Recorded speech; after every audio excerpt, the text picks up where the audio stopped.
Welcome to Mindless Entertainment. It is I, Jesse Milestone, coming to you on this Friday with both good news and bad news. I have a really bad feeling about this. Where people were just walking around, just jizzing force all over the place. He looks like he has been drinking soy from his mother's teat. Wrap yourselves in, guys, because we are gonna get mean! I got him! Great kid! Don't get cocky! Welcome to Mindless Entertainment. It is your God Empress, Jesse Milestone, here tonight with Kamran Pasha. We'll bring him on in just one quick second, but before that, I just wanted to let you guys know about what is going on in the world. Some very exciting things. First of all, one, if you don't know this, this is not my primary platform anymore. My primary platform is this wonderful streaming app called LIVIT. So if you want to see me over there streaming 5 days a week, I play music there, sometimes for hours at a time. It's great background noise for you, etc., etc. Also, there's a lot of ways to support me for free over there that actually matter. And then, you know, ways to support me with money, always, because capitalism. So link is in the chat for that, so make sure you go check that out. Also, this Saturday, very, very exciting, on YouTube, 5 o'clock Pacific, 8 o'clock Eastern time, we are going to be doing an Oscars pre-show. It'll be me, it'll be Jeff, it'll be my friend Lindsay, who, in addition to all her accolades as a runway model from back in the day, blah, blah, blah, blah, blah, is an actor and a programmer, but that part's not here nor there. And then I will also be joined by Richard Chu, Academy Award-winning editor who worked on that movie. All right, Star Wars, that movie that was made in 1977 that we're kind of a fan of, and as well as a bunch of other films. He's going to be joining us. We're all going to be discussing some of the Oscar nominees, etc. So you're not going to want to miss that. Mark your calendars. That's Saturday, 5 p.m. Pacific, 8 p.m. Eastern. But without further ado, guys, welcome to the stream. Kamran Pasha. Yay. Yay. I'm clapping. I can I'll clap too. I'll join you. And I've got a surprise for you, for your audience. Look what I'm wearing. Yes! Oh my God, yes! Oh, I'm so excited. I think there's something on the back too, whatever. I don't know. Yes! Dude! Oh! I had to do this for you. Everyone go to her store. There's fun stuff on her store. Buy it. I am honored. I want to cry a little bit. It's like I'm really honored right now. It is there. I'm gonna get to upgrade it. Apparently, it's already been magically upgraded. But so you should all definitely go check out the Mindless Entertainment store, in which are many delightful items, including the Force Jizz shirt, the very first shirt Mindless Entertainment ever offered, and the newest, the Mindless Mob merchandise, which I'm really excited to get. I'm only not buying it because my address is going to change within the time it's going to take for it to get here. So, and I don't have the new one officially locked down yet. So that's Jesse's making a sound like it was. I didn't know that was your catchphrase, and I think I was watching something that you were doing with Anna, whatever, and you said that, and I thought that was so funny. I commented in the comments. I was like, "The jizzing force," that just made me laugh out loud. And like, and then you responded on the thing. I was like, "No, that's in my store." I was like, right there, and then I went and bought it. There you go. I was like, there's a shirt for that. So the fun thing about Teespring is that it doesn't actually give me a functional link to share with you guys. It's like, oh, here's the creator version. I'm like, cool, I can't share that. And it's like, oh, here, do you want to copy the link? And it's like, yeah, copy this creator link. That's completely unhelpful to you. Let's see if we can get a good Force Jizz link going. Nope, just the creator side of things. Thank you, Teespring. I'm going to show it to your audience again. Check this out. Look what a great thing of Jessie this is, and all of her various, intense emotional outbursts there. I wish you had one flipping your hair, but it's sort of implied, and it's all over the place. The emotion's implied. There's a link. There's a way to get to the link somewhere. I believe the Teespring one works. Mm-hmm. It takes me to my creator one, but you know what? All right, let's try. I'm gonna link you my Teespring. Hopefully it takes you there. Hopefully it takes you to the correct one, or to the link tree. The Teespring is in the link tree, is in the thing. There's a way to get to it. I think I can figure this out. Teespring.com. It should be in my browser history somewhere. /Forces. Oh wait, Mindless Mob. There you go. I can get to the Mindless Mob one. Why no? It takes me to the administrative one immediately. It's like I'm the most technologically inept person that there is. It's very sad. But more importantly, why doesn't Teespring offer functionally shareable links to its users? This is a huge problem. It's like, oh, you're signed in, ergo your links only take you to the administrative page. This is terrible. If anyone else who knows how to use the internet can get to my Teespring links, you should post them. That's just the easiest way to do this. I don't know how to use this internet thing at all. I'm still trying to. 20 years later, I'm still such a I'm totally a luddite. I don't like technology, and I'm always like a decade behind everybody. So, dude, you're telling me I don't have an excuse either. Like for my generation, I am horrifically behind. I'm like embarrassingly behind. It's okay. We're gonna have some kind of solar pulse in the next 10 years, and all electronics will end, and we'll all just go back to caves. So you and I will be better prepared for that. Right, exactly. I'm so ready for that. I'm like on board with that one. There will be no issues when the world comes to an end on that front. A friend of mine's already ready. A friend of mine is a filmmaker here. A good friend of mine. He actually, he's burned out of the town. He just bought some property, farmland in Virginia, and has moved there, just taking his kids. And so he took me like a little FaceTime tour of his it's like Little House on the Prairie. He's got this like 40 acres. There's like a stream running through it where he can go fishing. And it's like in the middle of nowhere in like the mountains of Virginia. And he's done with Hollywood. So I'm like, all right, well, he's doing great. He's self-sufficient now. He can fish and cook for his family. Okay. Dude, that sounds actually kind of amazing. Yeah, I wouldn't mind. His wife wasn't that psyched about it, but whatever. She's going along with it for now, so we'll see how that plays out. Who knows? And just a reminder, guys, if you're joining us and you have not done so already, make sure you press the like button. We have a small amount of oppressions, but we would like all of the oppression. Yeah. We love oppressing people.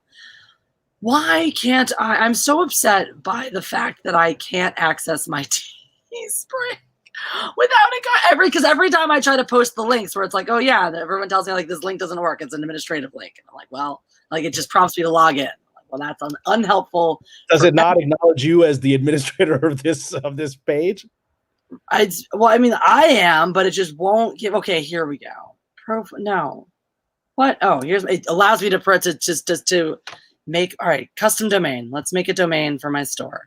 Mindlessentertainment.com. That's great. Okay. Oh, wait. Are you making me buy? No, just, I don't want to fucking buy a fucking separate one. What's the one it comes with? Just show me that one. Why is there no? It's all a ripoff. Okay. Yeah. Let's try this. Let's try this one. There we go. You told me to copy this one. Here's a link to my Teespring store, theoretically. Try it. Okay. Oh, Mr. Tickle Trunk posted. That's the one I just found too. So hopefully that one works. So here's a link theoretically to my store. Try it. The Force Jizz shirt is there. There's Fifi's shirts. There's the Mindless Entertainment shirt. The Jesse Shot First shirt. That's my favorite. Oh, that's great. I got to get that one. Jesse Shot First. Okay, great. Anna drew that one. So. Oh, wow. Okay. So you get a little bit of art as well. So it's cool. Yeah, it's really fucking baller. I'm pretty happy with it. And the Mindless Mob, the new ones from the Bass Man, he designed a lot of my stuff. So, all right. So wait, we got a functional link. Thank you, Tickle Trump. Go buy stuff. It's worth it. It's fun, and we're supporting a really nice channel. So yeah. I like it. Thank you, Karen. I like my channel. I'm a big fan of it myself. Okay. So, and if anybody also wants, you can also buy Dracula mugs online too. So I have a Dracula mug. Dracula mugs. Vlad Tepes mug. I got a bunch of these when I went I was in Romania a few years ago. I love Romania. I did like a Vlad the Impaler tour of the whole country, like all the places, castles he was at and battles and whatever. And I bought a bunch of Vlad the Impaler things. That sounds awesome. Yeah. I remember prior to this one book, I had only just known, Vlad the Impaler as, the guy who inspired Dracula and all that. And then I read this historical fiction all about him. And it was really, really cool, fascinating, gory, delightful. And was it The Historian, that book, or no? Yes. Like the woman who's like, her father disappeared and she's calling all these clues that maybe Vlad is really a vampire and still alive. Yes. That's the one. Fucking loved it. I cross-referenced a lot of it. It had a lot of factual, it was very historical. And it was, literally, we call a book The Historian, you got to do a little bit of research for it. But yeah, no, it was, that was so cool. That actually got me interested in that, in him in general.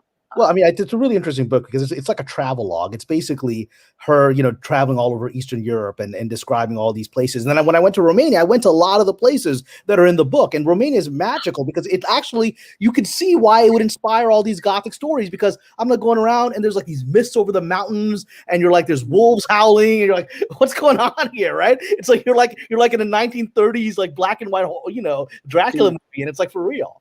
I'm gonna have to go one day and then reread that on the plane there, because I thoroughly enjoyed it, and I remember it making me want to go to Romania and see all the places that I love. Books like that sort of are those, they take you on a tour like that. Well, the most interesting thing, and it's actually, if we're Facebook friends, if you go on my Facebook picture, you'll see it. The most interesting place there was a couple. One is he still has the old Vlad the Impaler mansion or palace, little palace in Bucharest, in the capital, right? That's still there, and and so that's like, it's like a ruin there, but it's still there, and it's a tour site.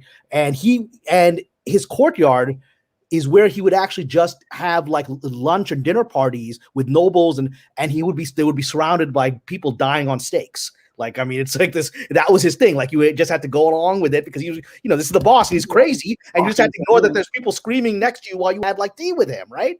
And so that was one. And then the other one was, there's this place, Sigosara, which is a little while away, but there's a castle up in the mountains where, do you remember Bram Stoker's Dracula, the Francis Ford Coppola movie, right? Yeah, of course. Yeah, so there's the opening scene where his like wife jumps off the thing, and she's like, that's true. That's actually based on a true story. There's a castle where he was surrounded by invading Ottoman troops, and when it looked like they were going to take the castle, his wife jumped from the pinnacle of the castle and into the river. It's like 1,000 feet below, and died. Right, and then he escaped, and he vowed revenge. And that's like actually true. And I went to the place where all that happened. Wow, that's awesome. I want to go. Yeah, now I want to go. So as a fan of such things, how do you feel about the movie Van Helsing's handling of the Dracula myth? Well, we're talking about Van Helsing, the one that like 15 years ago. I have objectively, I don't think it's a good movie, right? But I had a more tortured feeling for that because I wrote an incredible, which is one of my best scripts, vampire epic, that just happened. I wrote the spec right around the same time Van Helsing came out as a movie. And one of the elements in my script was you had like these vampires that would fly with like huge bat's wings, right? It was just a visual element that's there. And people were like passing on the script like, well, isn't that in Van Helsing? I was like, yes, but my script is actually good. Can we get past it? Yeah, there's a flying vampire. Can we get past that? That's a bit of a shtick, right? But literally this town was like, well, we've already seen that in Van Helsing. I was like, yeah, Van Helsing isn't a good movie. This is actually a really good movie. It's about Elizabeth Bathory, who was like, I don't know if you know who she was. She was the female, she was a relative of Vlad the Impaler, but she was a Hungarian princess who killed 600 women. And yes. Yeah. I do know about her. And so it's like a vampire story based on her. Yeah. Because she was like really fucked up. Like she did messed up things with her bodies, right? Well, yeah, it was like Texas Chainsaw Massacre. When she was into the occult, she believed that the blood of virgins would keep her young and beautiful. And so she was, I mean, this is like a true story. She was this famous, European royalty, and she was kidnapping local villages from village girls and bringing them to this secret castle in the woods and torturing them and draining their blood and then bathing in it. And she did that for like 10 years and killed over 600 girls. And the only reason people find out is one girl escaped the castle and like got out and told the local sheriff, this is what's going on. And no one believed her, but they went to the castle and it was like the Texas Chainsaw Massacre. There's bodies everywhere. And it was just like, this is the last thing you expect. She was basically like this socialite Paris Hilton type. And it was like a mass serial killer, right? And they ended up, trying her for mass murder in like the 1500s, 1600s, whatever. And, but they couldn't execute her because she was royalty and they couldn't spill royal blood. So the punishment was she got walled alive into her castle. So that inspired the Edgar Allan Poe story many years later, right? Yeah. Yep. I love that one. Dude, that's great. Man, Eastern Europe, that's crazy stuff there. You got to go. You really got to go. Yeah, I really do. My ancestry is from Poland. So. Okay, so you go back to your home, yeah. And actually Polish royalty. I got to do some history. Oh, okay. I want to hear this. Polish royalty, what's your story? So I guess my mom's lineage is like really one side of her family was was like the family that started the first bank in Poland. Okay. So they were old money there. And then the other side was the last monarchy, the last surviving monarchy in Poland before, So if Poland had bothered to stay a country long enough to maintain a monarchy, There's actually stayed one country, yeah, whatever, yeah. I would have, I'm direct. You'd have been like Lady Rothschild of Poland, right? That would have been cool. I would have been a princess. It would have been direct. Like we would have been the next in line. My brother would have been inheriting the. You could have a tiara and you're flipping your hair with your tiara. That'd be fucking great. I'd love right. I used to lord that over my Polish friends. Whenever anytime I had a friend that was like, "Oh, I'm from Poland," I'd be like, "Well, I am your queen." Bow before your mistress. Yeah. Exactly. It's all good. What can you do? Empires rise, empires fall. And that's what's happened in Hollywood. We are at the moment where an empire is falling. The whole system is collapsing right in front of our eyes. It's fascinating. It's really fascinating. When your box office smash is fucking Godzilla, when that's your box office savior, things are changing. It's curious too, because I'm noticing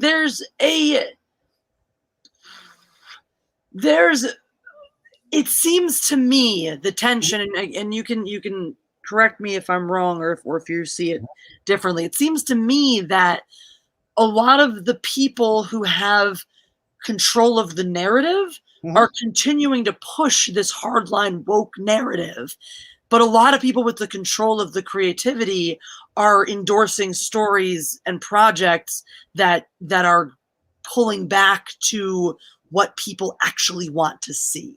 What you're seeing, you're absolutely right, Jesse. What you're seeing actually is fascinating. It's an actual literal disconnect of the official narrative that's being pushed and the actual practical world that's happening, right? It's almost like a coup. Yeah. It's almost like they can't get off the narrative. They have to keep the woke narrative going, but they know it doesn't make them any money, but they can't ever get off the narrative because they're afraid of being canceled. Exactly. Which is funny. It's like they had the biggest hand in creating cancel culture as a way to control the narrative in the first place, and then I'm out. I've got booted off Twitter. I was canceled. So yeah. So which is crazy. It does not make sense. The things that some people are allowed to get away with saying, and you're not allowed to be on there. It just boggles my mind too, where the way the rules work. Like I don't know. The rules, right? It's literally like, we're talking about medieval feudal lords. It's like arbitrary rules. Like I'll kill that peasant and I'll be okay with that peasant. It's totally arbitrary. But there's some basic with this. This is what I learned. when the term intersectionality started flying around. Yes. It took me a long time to realize what that meant. I couldn't fucking figure it out. I'm like, what the fuck? And I realized it's your diversity multiplier. And correct. It's the intersection, like the sections of, you're a woman, you're gay, you're this, you're that, and within that, there are the intersections of that, and each has a different layer of oppression that competes with each other. Exactly. And now the thing is, though, is there are different values associated, right? Like being a woman in and of itself is only a multiplier. It holds no base value as minority status anymore. But not officially. I mean, I still think white women have a lot of practical power in this town, but they don't want to talk about it. It's just gosh. You don't want to say it out loud. Yeah. We're just chalking up to white privilege now. We don't have the white privilege of the white male. The white man is the official enemy. And then as Dave Chappelle said, he's like, but wait, you ladies are sitting shotgun. You're the ones telling where to drive, right?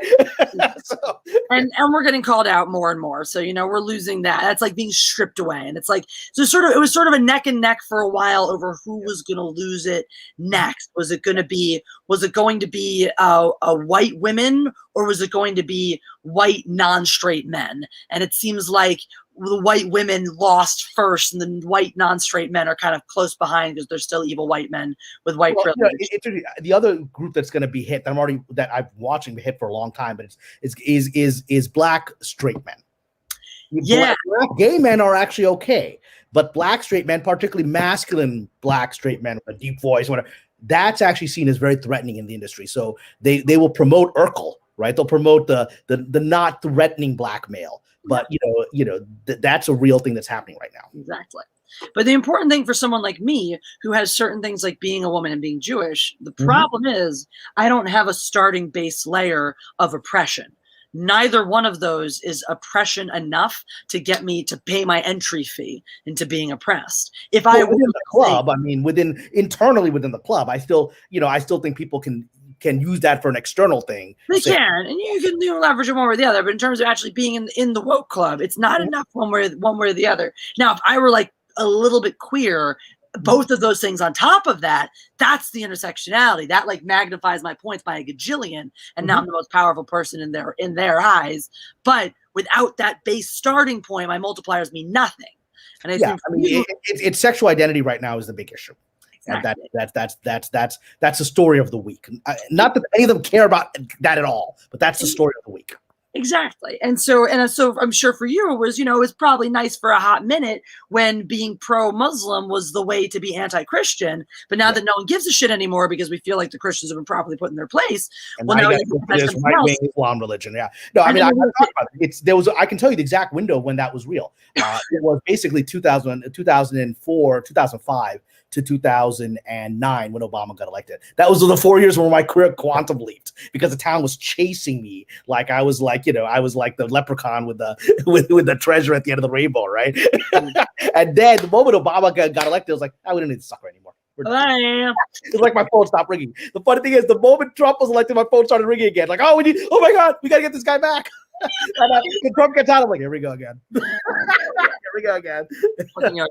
The best, but that's at least the consistent thing about being Jewish. Nobody ever cares about us. We don't have to pretend. We don't have to buy into the false hope that someone's actually going to champion our cause for us. We're like, we know how this game goes. Y'all waited until we were literally rounded up and gassed, and you were still like, I don't think we want to get involved. So we know how this game goes. We're not buying into the false hope and the virtue signal. Well, there's actually a lot of wisdom in what you just said here, because a lot of my fellow Muslims are, got deluded in the last 4 years that during the Trump era that Hollywood was on their side, because I would see, I actually, when I was doing this initially, like in the Bush days, it was just me, right? And now, like 15 years later, there was a whole bunch of young Muslims right out of college, young writer types. And I went to a meeting of young writer types, and I just felt bad for them because they had no idea. They really believed all these executives that were giving them meetings gave a fuck about them, right? And they would be there for them. And now that Trump is out, they don't give a fuck about them again, right?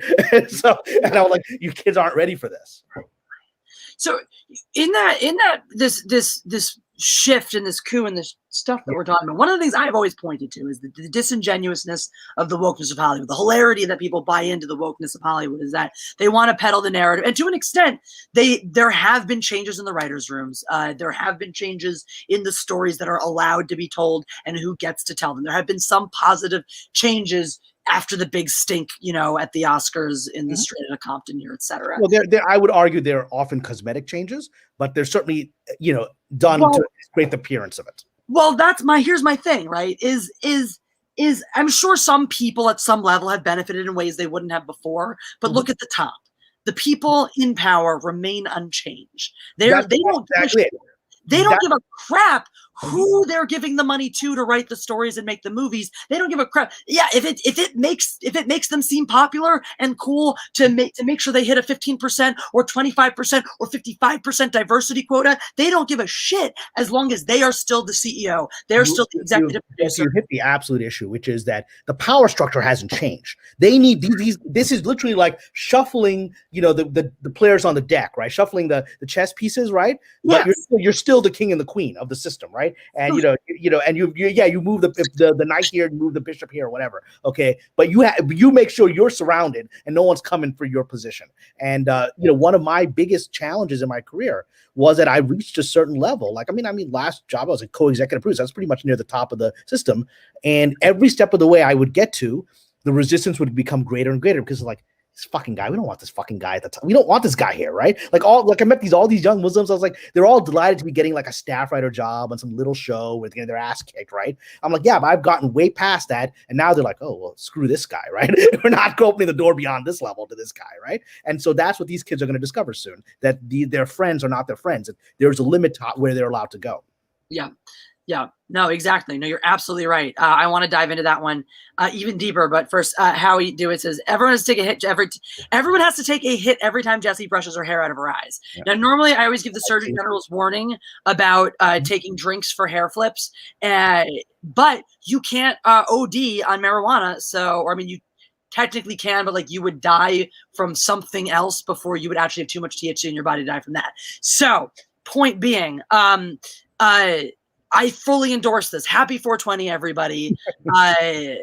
Enjoy whatever you're enjoying, or don't if you don't. Live and let live. That's my whole shit. So do what you like to do, and don't judge other people if they do the things you do or don't do the things you do. Mm-hmm. So the thing I want to dive into is because it was interesting how you mentioned, you know, the way the politics in Hollywood shift with the way the politics in Washington shift. Mm-hmm. So how much of this new pushback do you think is responsible now that Trump is out? Well, you have some of the executives at the top who want to, okay, well, let's stay the course. They've drank the Kool-Aid, they've bought into, okay, woke is the way to go. And then some are now helping to fuel the resistance because they're thinking, okay, well, we don't have the same pressures in Washington and the social politics there. So maybe we can course correct. Maybe the reality is most of them really want to go back to the old way. Yeah, I mean, and I noticed that starting actually about a year and a half ago, right? Trump was still around, but it was actually the town had burned out economically. They had just had a series of failures of this garbage. You know, they had Ghostbusters crap, and they had the Terminator Dark Fate crap, and they had Charlie's Angels, and then finally the sort of coup de grace was Birds of Prey. And the thing is, Birds of Prey and Charlie's Angels and even Terminator Dark Fate weren't really that woke. They were marketed as woke, right? And that actually hurt them. And the town's like, oh, presenting this thing as this big feminist thing, which actually really isn't, is not actually getting us people to watch. And so they were burned out of it. And the town was ready to let this crap go. And I was hearing from fellow writers, like, we're being told, just keep the social politics out of the scripts now. That was people were being told this, right? And then the events of last year happened. Not just the events of the virus, but the events of what we see today with Mr. Floyd, the events that happened over the summer, the rioting that happened. The industry suddenly became terrified of being on the wrong side of the political moment. So even though they had decided that economically it was not beneficial, they had to suddenly go uber woke for that, and also because the election was coming, right? Yeah. So now those events are over. Trump is gone, right? Today, the verdict happened, and people can have their opinions on the verdict and all those events, fine. But today, so the industry now is sort of sputtering along with the official woke narrative because they can't stop saying the words for fear of being canceled on Twitter and getting a mob after them. But on a practical level, they're going back to implementing, let's just make stories again. But we're never going to stop saying the official words. Yeah.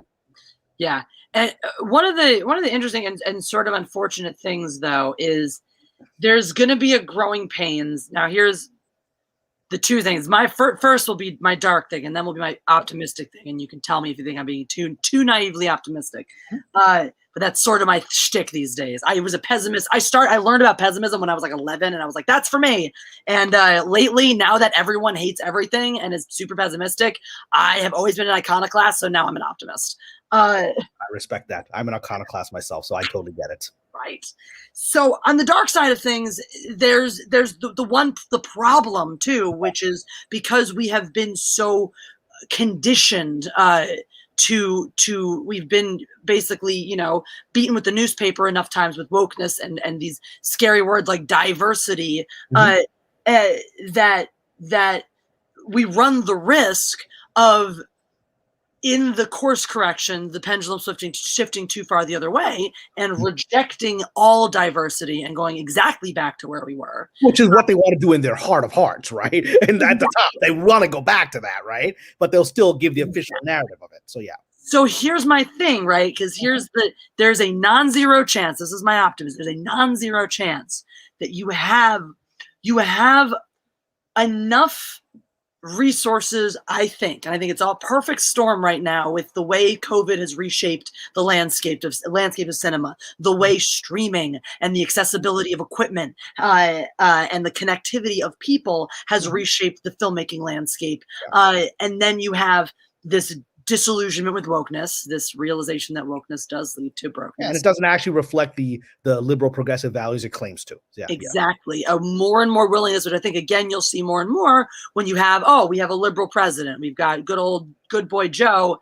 And now everyone's still screaming and raging all the time. There's a lot of people, a lot of the regular liberal people are going to start going, wait a second, I don't need to be this angry all the time. So you're going to get that shift back. So there's a non-zero chance, though, that you have some of these new people, some of the new people, the actually talented diversity hires that have managed to make the most of the climate, smart people who've worked their way in or up using that, or who've already been there, and didn't need diversity to get a foot in the door, who already have talent, experience, etc. You have a new crop of people with maybe the certain values of the younger generation, but who are also rejecting those values. And then you have a certain amount of money now and power at the top, more and more interested in investing in these ideas. So again, non-zero chance that you have this perfect storm of you, and you have a new Hollywood heyday. You have a new emergence of creativity, of innovation, of pushing the limits, because you have venues to show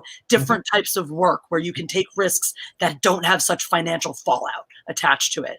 You have opportunities to, and a desire, I think that's like the one good thing about the wokeness is that it's so accelerated the industry's creative bankruptcy that people are feeling like you can't run away from it now. People are feeling to the point where movies just insult the audiences with the assumptions they make about your intelligence, and people are going to reject those. Yeah, and they insult the minorities. Minorities watching this like, I'm being pandered to. What is this crap? Yeah, what is this garbage? Exactly. Right? Yeah.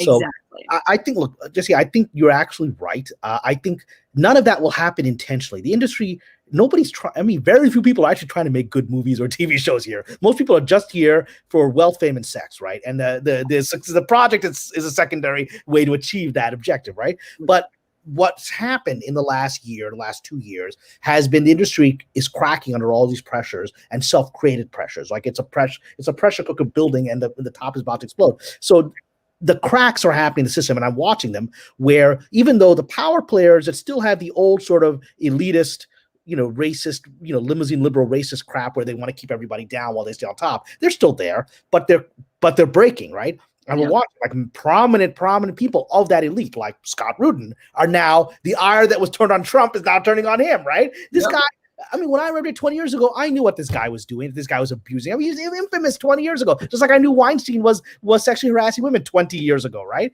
Weinstein was the first chink. Now they're going after this guy who is, he's one of the powerful bastions that was protected when the Weinstein thing started happening, but now they're on him. And so you're seeing the power players are now being fed upon. Those are creating the cracks that are allowing people to get through, that are actually, that's the only reason I still have a career, right?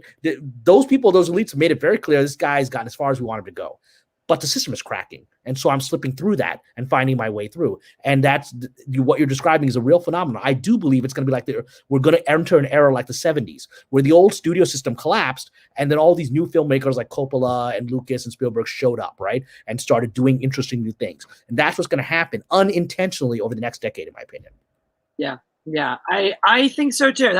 I think what will fuel that more is you have venues for independent crowdfunding. You have venues for independent, presentations where you can demonstrate the viability, the fundability of these new ideas and these new projects.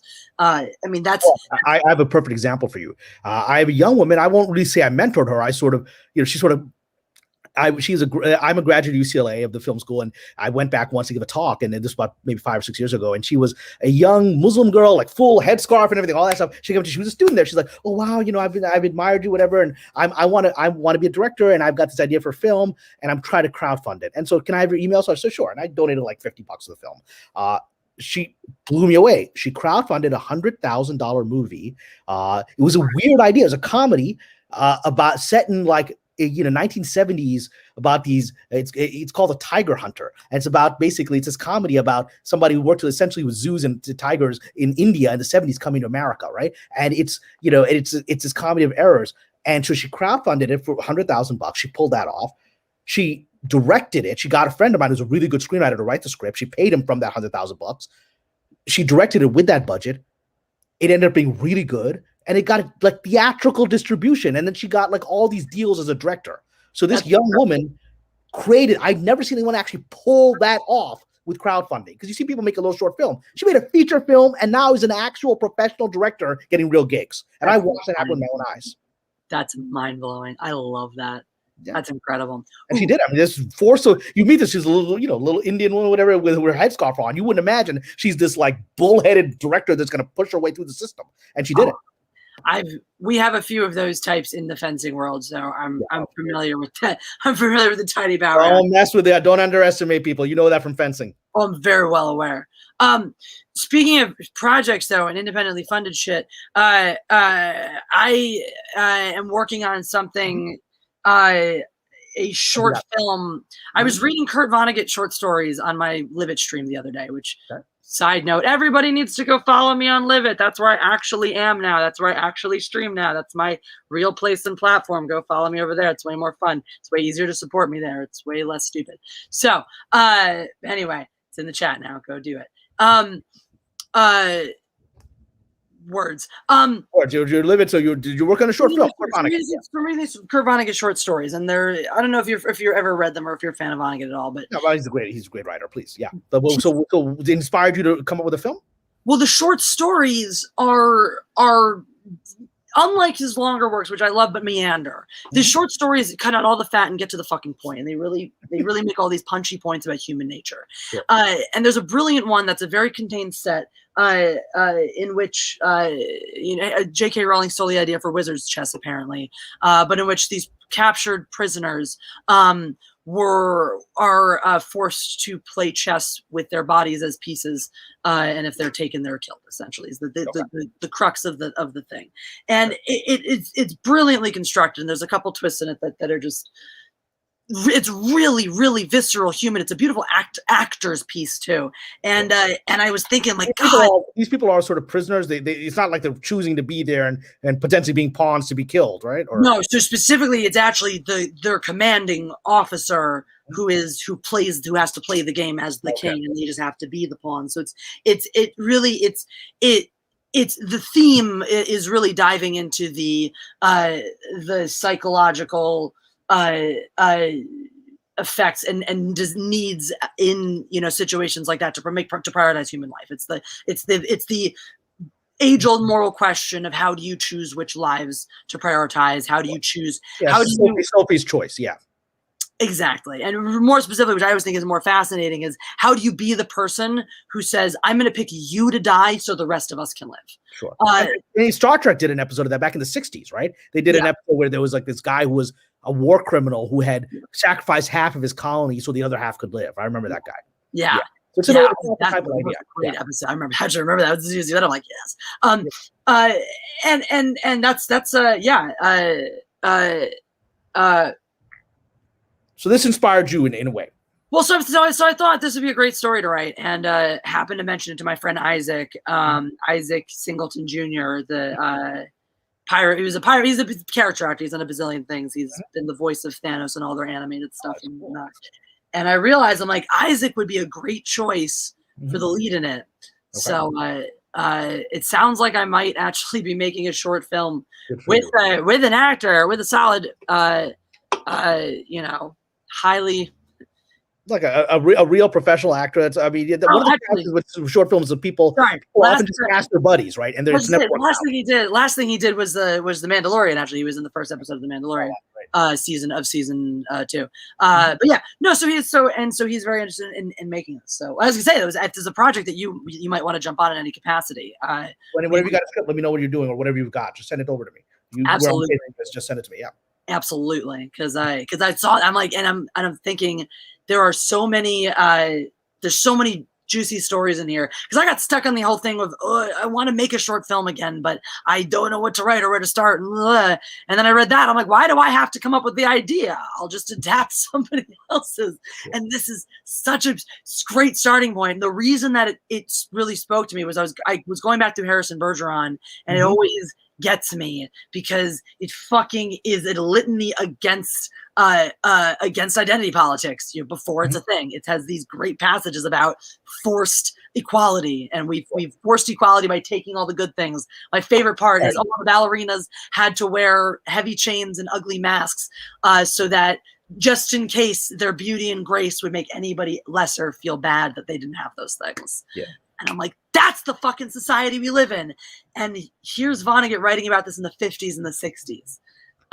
It's interesting. As you know, I'm a Sufi, which is an Islamic mystic, and there was a Sufi master in the early 1900s, like 1910, where he came over from India, and he actually made a comment, which shocked me because people would think Sufi is liberal, he must be a really progressive guy, and he actually made a critique in a speech that he gave about Marxism, which was up and coming, in the 1920s or whatever. Marxism was the thing. The Russian Revolution just happened. It was the elite thing. Everyone wanted to be involved in that. And he gave a critique, and he said, the ideas of what I'm reading and all these things sound wonderful, but let's be honest here, they're all based on jealousy. They're not actually based on equalizing people. They're actually based on lowering people. So, and uniting them through jealousy and through the least common denominator. And they didn't like hearing that, but it's coming from a spiritual dude. It's like, this isn't coming from a spiritual place, this ideology. It's coming from a very ugly place. And I want to point that out to you. Exactly. That's where we are.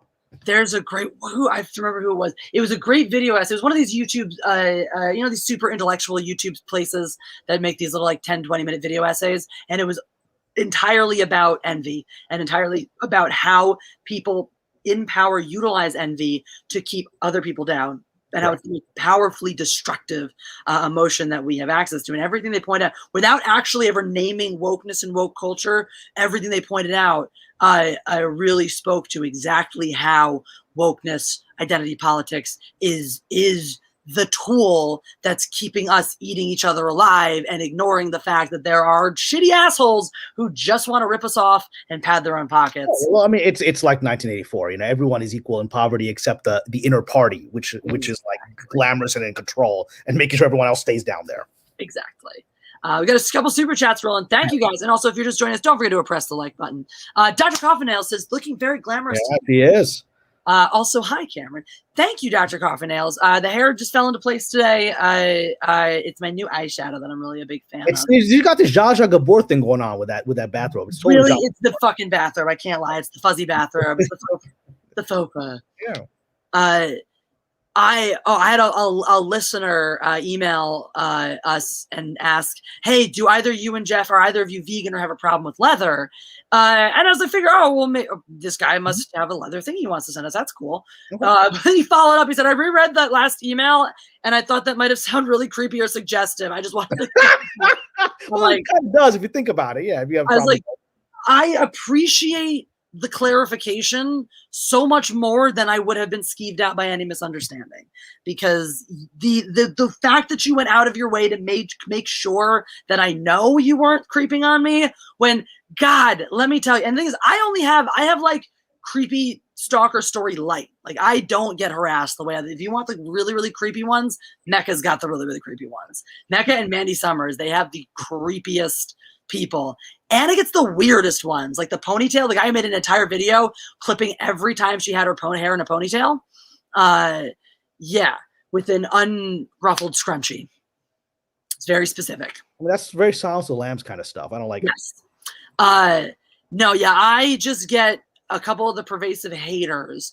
I get the people who can't stop yelling about how awful it is that I flip my hair all the time. And then I get a couple of people that want to do the whole, like, oh my God, you're gorgeous. And I'm like, thanks. And like, can I fuck you? Blah, blah, blah. And I'm like, where did, oh my God, you're gorgeous suddenly lead to like you giving me graphic discussions of what you want to do to my body? Like, all right.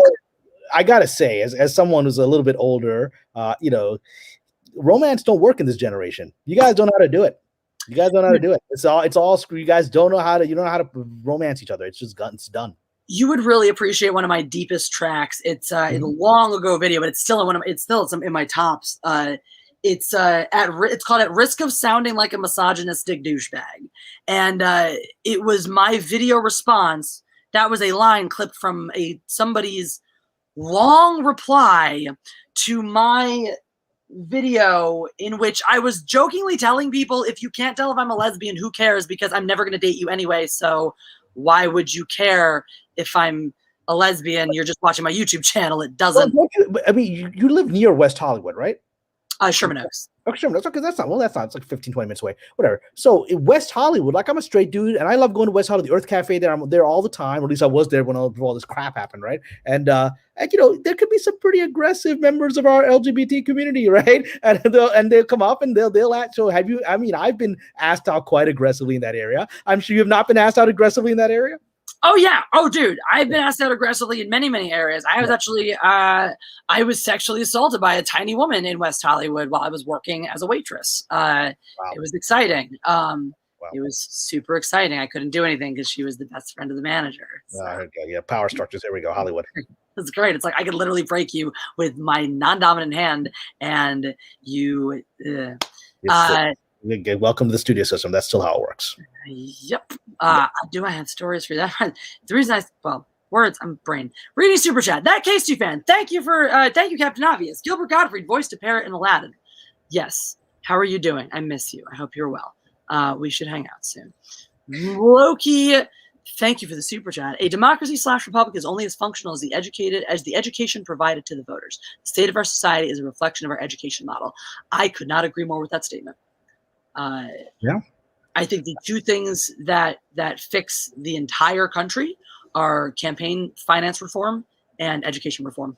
Well, but you know, I am a bit more of a conspiracy theorist than you are, because 20 years in this town and seeing like powerful people acting shady fashions with knowing what they were doing. You know, I do think our educational system, both of my sisters are professors and they don't actually see it this way, but I do. I think our educational system has been like intentionally screwed up by people who have like weirdo social agendas. Like they know what they're doing. I don't, you know, it's not the educational system that I grew up in the 80s and the 90s. Right. And there's a lot of ideas out there that are been filtered in through, you know, various groups and various political agendas and whatever, you know, and think tanks that seem to know what they want to do to society, which I don't think is necessarily that good.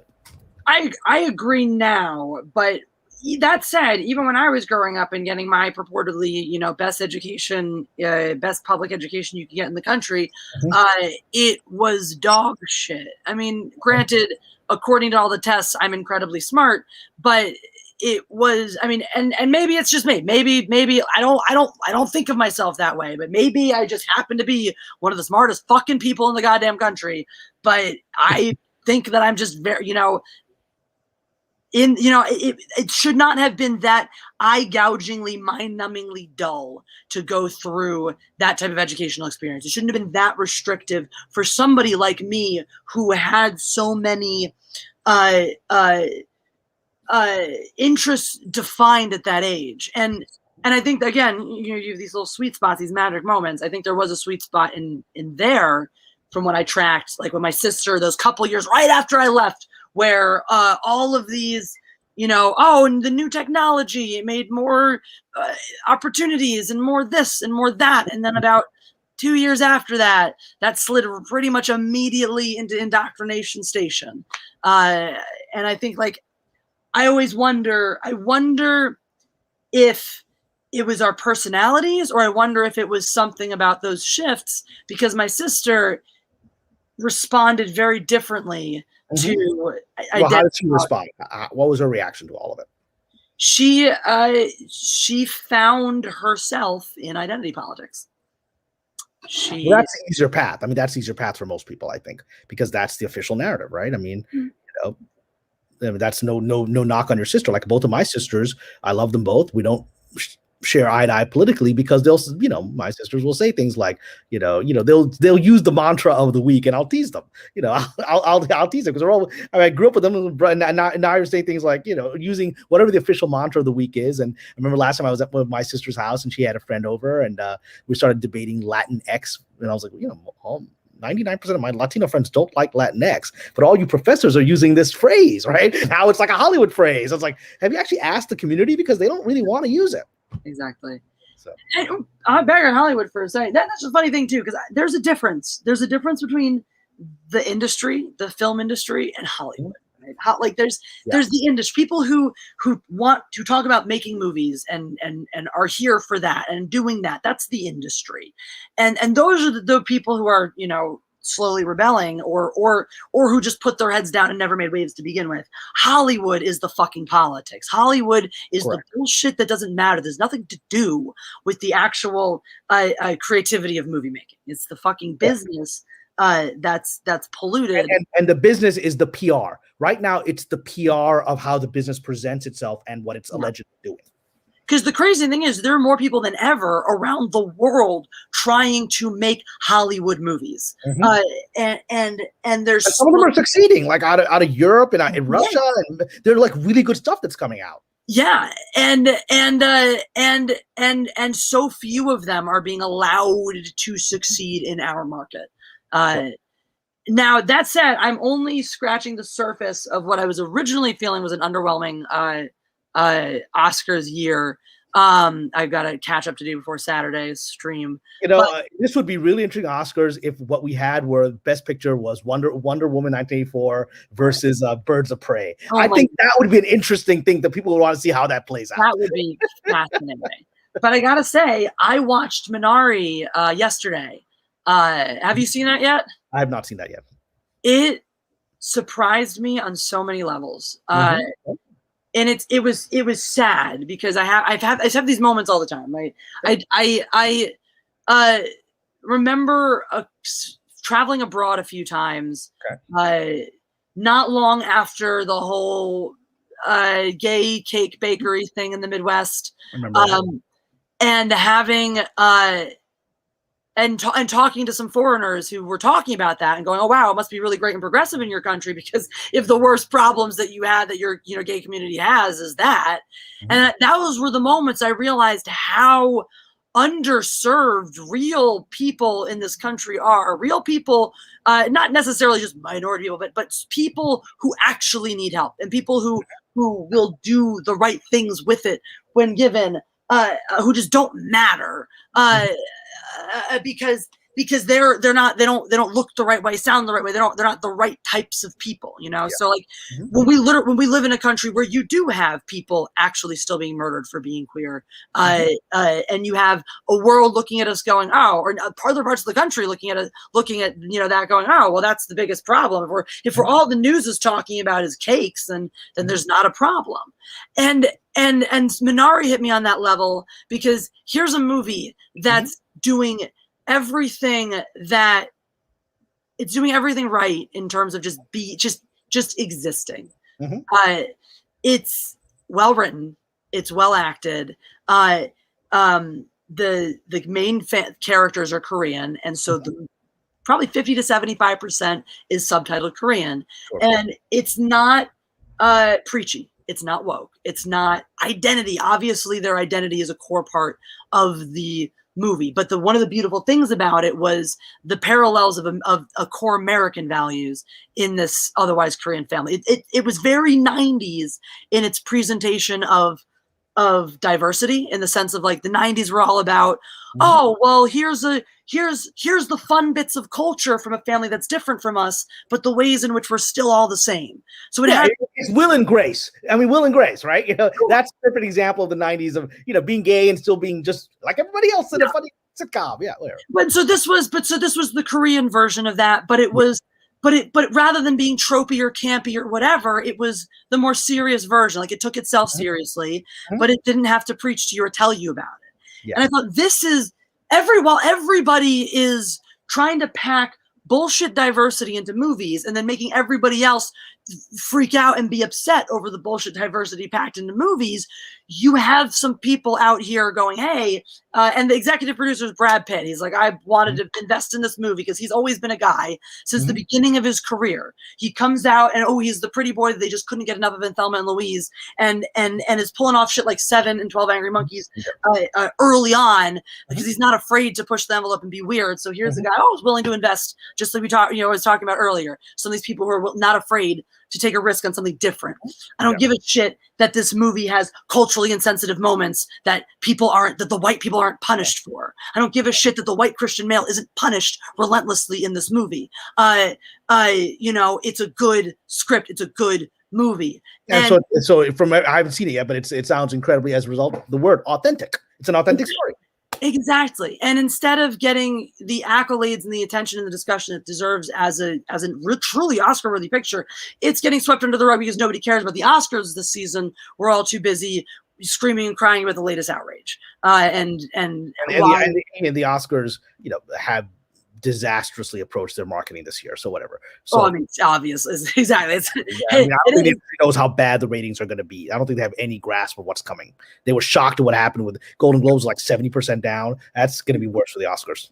It wouldn't surprise me if Jeff's WCBS show ends up just getting more views than the Oscars does this year. It's certainly possible. Commentary. Yeah, and he's got a good show. He watch his show. His channel's good. They got fucked up last year on the Oscars doing the commentary. So what happened? What happened last year? Oh, they just got drunk. Huh? They just got so drunk. Jeff threw up on the lawn later that night. So that's great.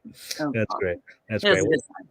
But the funny thing is, for 20 years I was trying to get I came close. I mean, I got some, my show got Emmy nominations, Golden Globe nominations, I went to the Emmys, whatever. But I'm trying to get all those awards. And now the time I'm like getting to a place where I might actually have the pieces in place to pull something like that off. I was like, now the awards don't matter anymore. Now they're all crap. That's gone to hell. They don't mean anything anymore. I was just saying that to Jeff. I was like, I wonder how terrible it's for so many people, because I was saying it's not just the Academy Awards, so many different things in our society have been watered down, have had the meaning stripped away because of forced diversity, leveling the playing field, all this bullshit, making it easier, participation awards, all that shit. And like how much it must suck for people who have worked their whole lives and wanted something so badly only to, get it, but then realize it's the hollow, empty, shitty version that they didn't really like, thanks to the award. Thanks for this meaningless award. Nobody's actually watching this damn thing anyway. Everyone's got their Oscar speech ready. Nobody's watching it. We all have practiced our Oscar speeches. Everybody in this industry, people not in this industry, have practiced their Oscar speech. I'd like to I have my Oscar speech ready. I'm like, at this point, nobody's watching. I don't know. My mom would watch. Right? Exactly. My mom would still watch because my mom watched the High Council both times I was on it. So, both times I was officially on it back before I was, dating the guy who runs it. Mm-hmm. No, exactly. It's disappointing. I love, though, speaking of Oscars and shit, first of all, also no more shameless plugs. Definitely come to my stream on Saturday. Jeff will be part of that one too. It's going to be 5 o'clock Pacific, 8 p.m. Eastern, and it will be featuring an Academy Award winner who won the Academy Award in 1977 for editing Star Wars. So he's awesome. And you should come listen to what he has to say about the nominees for Best Editing this year. Everyone's in for that. That's incredible. Right? I'm just like blown away that I'm going to have this guy. And people don't know. I didn't know until I worked in the industry how powerful editors are. They're magicians.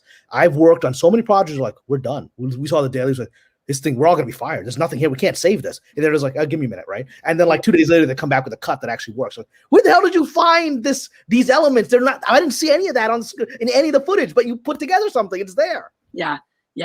It's true. It really is. Matt, I say that so many times in our interviews. I'm like, I love editing. It's magic. I love when I'm capable of performing the magic. I get really, really excited. I'm like, I did that. But then I also love the things where I'm like, I can't do this here. Better person, do it for me and just show me the result. Show me the product. A couple of super chats. Thank you guys. Mech 1164. Thank you so much for the super chat. I saw this firsthand 15 years ago from a friend at work. Her daughter had an assignment that preached the dogma of climate change. It's just worse now. And it's funny because when I was in college, it was the students that were bringing this up to the classrooms and the teachers who were trying to fight against it and go, well, hold on a second, wait, this is not discussion. And then that. Obviously now it's well, here's the official opinion you have to have on this, and so whatever. And that's going to accelerate. I think part of what's happening and started last year is there's going to be a breakdown of the educational system as well. I think already people are, just from the practical realities of last year, people are homeschooling now, and because especially California is just a hellhole when it comes to education right now. What they did is the worst state. I've had friends that have left California in the last year because they couldn't get an education here. They moved to like Texas and Florida just to send their kids to school, right? My pencil student is homeschooled. Yeah. And so that's going to change. This is what's happening is people don't understand. We are going to the end of a pendulum swing. Society has moved to this really dumb, fake, woke pendulum, and it's going to swing the other way now, right? And Trump is irrelevant to this. I mean, he's irrelevant. I'm like, Trump came and went. This thing is a social movement. That is a generational movement that's going to happen. Exactly. Exactly. He was just a piece furthering it along on that.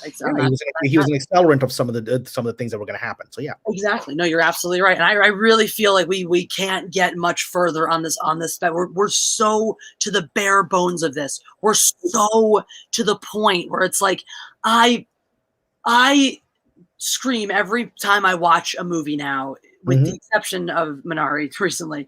But it was just about, even when we watched Tenet, which I thought was largely a good movie, there were still moments where I wanted to throw something at the TV because I'm like, can you please figure out a way to get this exposition in here without having your character stop and go, well, as you already know, let me just explain to you our past personal history for the audience's benefit in this 5-minute dialogue that really just takes you out of the entire fucking movie and lets you fall asleep and you completely absorb none of it because, oh, right, that's not good screenwriting.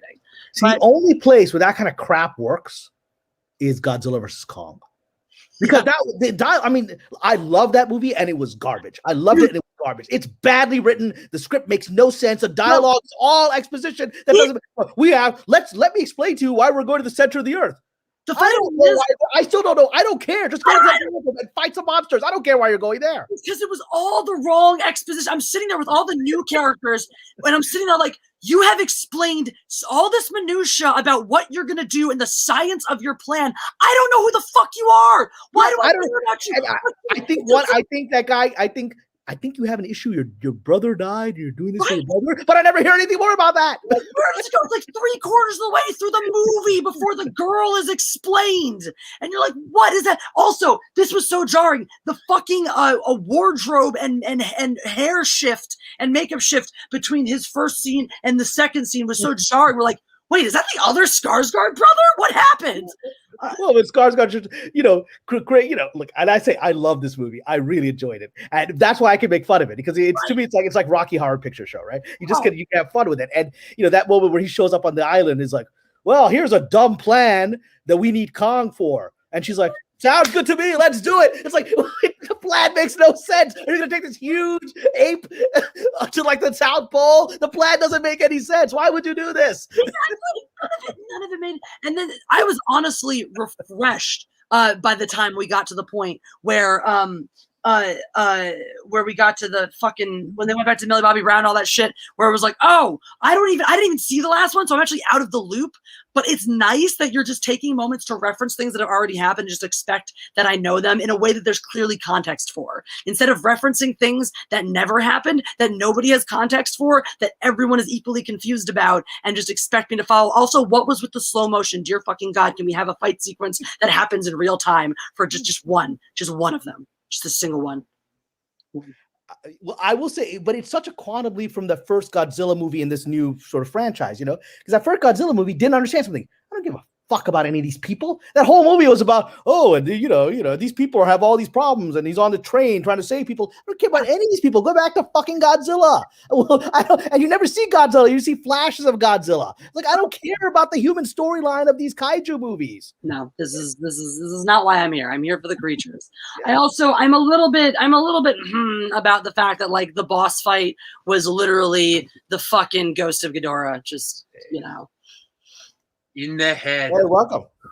Hey, Cameron, what's up, man? How you doing? I'm well. Were you out partying? Did you have a big party? What are you doing? No, I was just in high council. Well, that's a party. That's a party. Molly was there. It was a good time. Mr. Chickle Trunk says, Jesse, would you be in any way offended if I said that you seem to be the visible personification of absolute loveliness? Oscar Wilde. How could anybody be offended when you quote Oscar Wilde at them? Well, you're going to love this. Remember that horror script I told you about with Elizabeth Bathory that I told you at the beginning of the stream? Yeah. One of the characters in it is Oscar Wilde. And the greatest fun I had with it is I went and I got a book of thousands of Oscar Wilde's quotations, and every line of his dialogue is one of his brilliant one-liners. Yes! It's incredible. It's just, he comes up with one line after one liner while this vampire is attacking him. And it's perfect. The guy has said everything. You'll find it all. You got to wait. Yeah, it's a horror movie. We're talking about a horror movie. Horror movie I wrote that hasn't been made yet. Ooh, yeah. A vampire epic that killed because it was written at the same time Van Helsing came out, and Van Helsing sucked, and my script was good, but they're like, well, Van Helsing already did the vampire epic. We're not doing it again. Fuck Google 2. Thank you for the super chat. It says, Cameron, do you see a way through this era in Hollywood? or will others replace Hollywood? I feel like we covered that, but if you want to, Yeah, I mean, look, I don't think there's going to be a new Hollywood. I think there's going to be these different filmmakers that are rising in different countries that are creative and being supported. I don't know that there's going to ever be something like Hollywood that's going to compete with Hollywood. You got this Ben Shapiro dude trying to do his thing. I'm sure it's going to make some money, but the reality is nobody in traditional Hollywood is going to go join that. Right, the crews will. The crews. I mean, the crews. Crews tend to be pretty conservative. Like they're salt of the earth people. They're not into any weirdo politics. The crews. You'll get good Hollywood crews that have worked on good movies. They don't give a crap.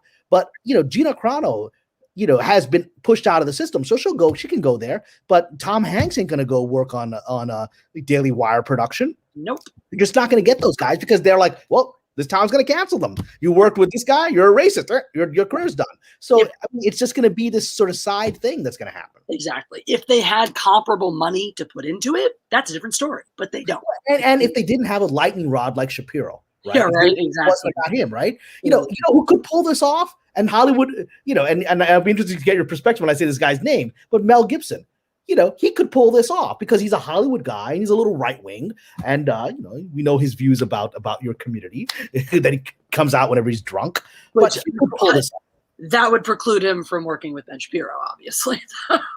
I don't think he's worked with the Jewish community throughout his career. He just has a lot of bad feelings about them that come out when he's drunk. Yeah, I'm pretty burned on that stuff. That's one of me again. Like I always talk about, nobody cares about the Jews. No one looks out for us. No one sticks up for us. So I'm pretty like, what, if there's certain lines, and if you cross those lines, all right, well then fuck you. You've made it clear how you feel about me and my people. I'll fight for me because someone's got it. The town forgave him in a second when they thought they could make money on him. And which is he was a pariah for about a year, and then he started making a lot of money without them. And this town immediately embraced him, and it's done. It's totally finished. It's never going to be brought up again. Until he gets drunk and comes out of his mouth again. With respect to him, I think he's a brilliant filmmaker. Like I said, I have very strong views about the Arab-Israeli conflict, but I actually don't have a problem with Jewish people or the Jewish religion. And so when he says this kind of stuff, it's coming from a dark place within him. When you're in Vino Veritas, when he's drunk and he's making these anti-Semitic comments, that's who he is, right? I don't drink, but if you got me drunk, I probably have some very strong things to say about Netanyahu, but I wouldn't actually say those things about the entire committee that he would. I'd probably agree with things you would have to say about Netanyahu. Yeah. So but I mean, it is what it is. But the reason I'm talking about is this town made a big drama about him, and now it's totally like it's not going to be talked about again, right? Yeah. And he hasn't changed. Yeah. No, that's true. But that's the hypocrisy of this town. It goes back to the entire thing we were talking about at the beginning of this live stream of the town and its hypocrisy of, that goes back. That was the earlier version of the woke thing, right? This guy's anti-Semite and, we hate him. Oh, okay, he's making a lot of money. Okay, that's done. Exactly. And as the worst crime you can commit in Hollywood because, we're all Jews until money because, well, thanks, stereotype. Mr. Tickle Trunk says your eyeliner is on point tonight. No creepo. Hey, dude, I'm trying. Mr. Tickle Trunks dude, the Mr. Tickle Trunks moving on your girl, man. It's a couple now in a row. I don't know, man. I don't know how patient you're I like Mr. Tickle Trunk. Let's get a little aggressive here. Just bring it, bro. He's a secure man. He knows what he knows. He's won. Oh, here we go. Now we got those kissy, smoochy stuff going on. Are you guys gonna do your schmoopy? Don't do your schmoopy stuff, all right? Don't do that on camera. Remember your Snoopy, Seinfeld, your Snoopy, don't do it. You can't stop us. I gotta say, I love this. Check out what I'm wearing. Check out what I'm wearing. Hey, you had that on earlier today. I did. I was wearing mine earlier today, but then it got hot. I needed options. I needed I'm too cold, and then I'm too hot. Because when I was streaming LIVIT in the car is baking in the sun, so it's toasty, and then it's freezing. Our car is bacon. Our car sometimes smells like bacon when I drive long distances, but that's neither here nor there. We might want to get that checked. Probably. Thank you, Captain Now. Is that Casey fan says, Jesse, you're Jewish? Hey, Jeff, going to Universal. We were just talking about that, how we do want to go back there. As soon as it opens back up, I want to get my pass. I mean, it is opening up, and it's opening up more than Disneyland is. So have fun. I love Universal Studios. I love the rides. I love going out in the lot. It's fun. When do you want to go? We should do it. Absolutely. Well, I am less concerned than most people. I've never given a fuck about all these rules, but I obey them. I just don't like them. So I'm ready whenever you guys are. If you want to go like the next couple of weekends, let's just gather some people and just take off. I'd love to go and hang out. Hell That'd be yeah. awesome. Yeah, we're closing in on. Oh, that's perfect for me to pimp You know, stealing. like a new King Kong ride. They had a new King Kong ride that they were working on. The old King Kong ride was fun. I remember that want one. new. I don't completely hate the Jurassic World ride, but it's so much lesser than the old one. Yeah. There are like honestly the big new feature is the whole virtual tank. But Nick wants to come too. Oh yeah, is he here? Oh hey. Are you in the LA area, Nick? No, he'll come out. No, but he'll come out for it. Dude, look. But yay! Oh my god, yay! So Y'all should back stealing solo because there's only 11 days left on it. But that aside, when once that closes, we'll be free to do things. We should do a Phantom Menace Day at Universal. I like that. That would be great. That would be a lot of fun. And I want to go back and regain life. And we'll walk around with these stupid masks on, but whatever. We'll still have fun. Cool deal. It's my happy place. So they're Patrick McNeil, I see you. I see your compliments. They're complimentary. Thank you. The greatest pride I would have is whenever I would have a meeting on the Universal lot at like a production company, I would walk by and the tram would come by and I would just wave to them because I'm not in the tram. I'm on the lot. I'm one of the in crowd now. Yes, I did it. The closest I've gotten is my moments of working catering. Mm-hmm. I've worked catering on the Paramount lot and on the Warner Brothers lot. So that was like whatever. I felt a little cool. The greatest office story I have is I was developing a project with Dino De Laurentiis, who's one of the classic producers of old Hollywood. He made, from the 70s, he made 3 Days of the Condor, and I was actually brought in to pitch remaking 3 Days of the Condor, which would have been incredible. And his office, when I finally, so I went through all of his execs and whatever, and finally got to meet him. His office, on the lot is Alfred Hitchcock's old office. So you go there, and so it's like you go there, and there's like a beautiful little thing. You go inside, and you're like, and then he was like, yes, and he's obviously fluent in English, but he would only talk in Italian because that's his shtick. So he would talk in Italian to a translator. This guy's got multiple Oscars and is fluent in English, but he would only talk in Italian, right? So I would, and he would tell me like, that toilet over there, Hitchcock used to take a shit in that toilet, right?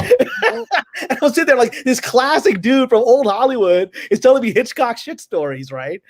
And the tragedy of that, I have many tragic stories like that. It literally was a tragedy. Just as he he was ready to go out with my pitch for 3 Days of Condor remake.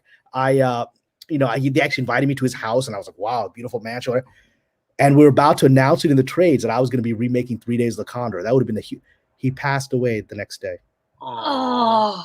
He passed away the next day, and right after we agreed to make that I was the guy. And I got invited to his funeral, and like Schwarzenegger was there, but I was like, it was, God bless him. It would have been an incredible thing for my career to have worked with Dino De Laurentiis on remaking 3 Days of the Condor. And it was just like, literally, I remember I was so excited with my agents. I was like, we're about to announce this. And then suddenly the thing flashed on deadline. Dino De Laurentiis passes away. And I was like, is that an actual headline? I just met him yesterday. Okay. I guess I'm not making this movie. Probably. Shout out to Raging Rhino. Some happy news to counter the tragedy that was the movie that almost. God bless him. He was great. He was great. I'm honored to have met him. My biggest almost was I auditioned for. I don't even know if the show finished getting made, but I auditioned for the role, what was essentially the Lori Petty role of In a League of Their Own for the Amazon TV show. Wow. Yeah. Okay. Which is funny because another big thing I was up for, my first voiceover audition was for a cable commercial with Taylor Swift in it. Oh, don't trigger me. I have a thing for Taylor Swift. I'm known for having a little bit of a thing for Taylor Swift. Well, so here's the crazy thing. there was like some commercials she did with her cats and whatnot, and so I was auditioning to be one of her cats. Oh my God. I was auditioning. I met Lori Petty in that audition room. I auditioned against Lori Petty for that role. Did Lori Petty get that role, and did that ever happen, or did that never? No, I got a call back. She did not. Wow. But neither of us got booked. But you didn't meet Taylor Swift. You came close. No, I did. It was very, very close, but I did not make it through the callback. Anyone who used to follow me on the days I have Twitter, I have a little bit of a thing for Taylor Swift. Follow me on Twitter. I have a little bit of a thing for Taylor Swift. She's feisty. I don't always care for a lot of her music, but there's something about her I do. As a writer, her lyrics are incredible. They're schmooping. Here we go. A lot of schmoopy. As a writer, her lyrics are incredible. Her lyrics are absolutely they're impossible to get out of your head. I've been taking classes on lyrics, on becoming a songwriter, because I'd love to add that to my professional resume.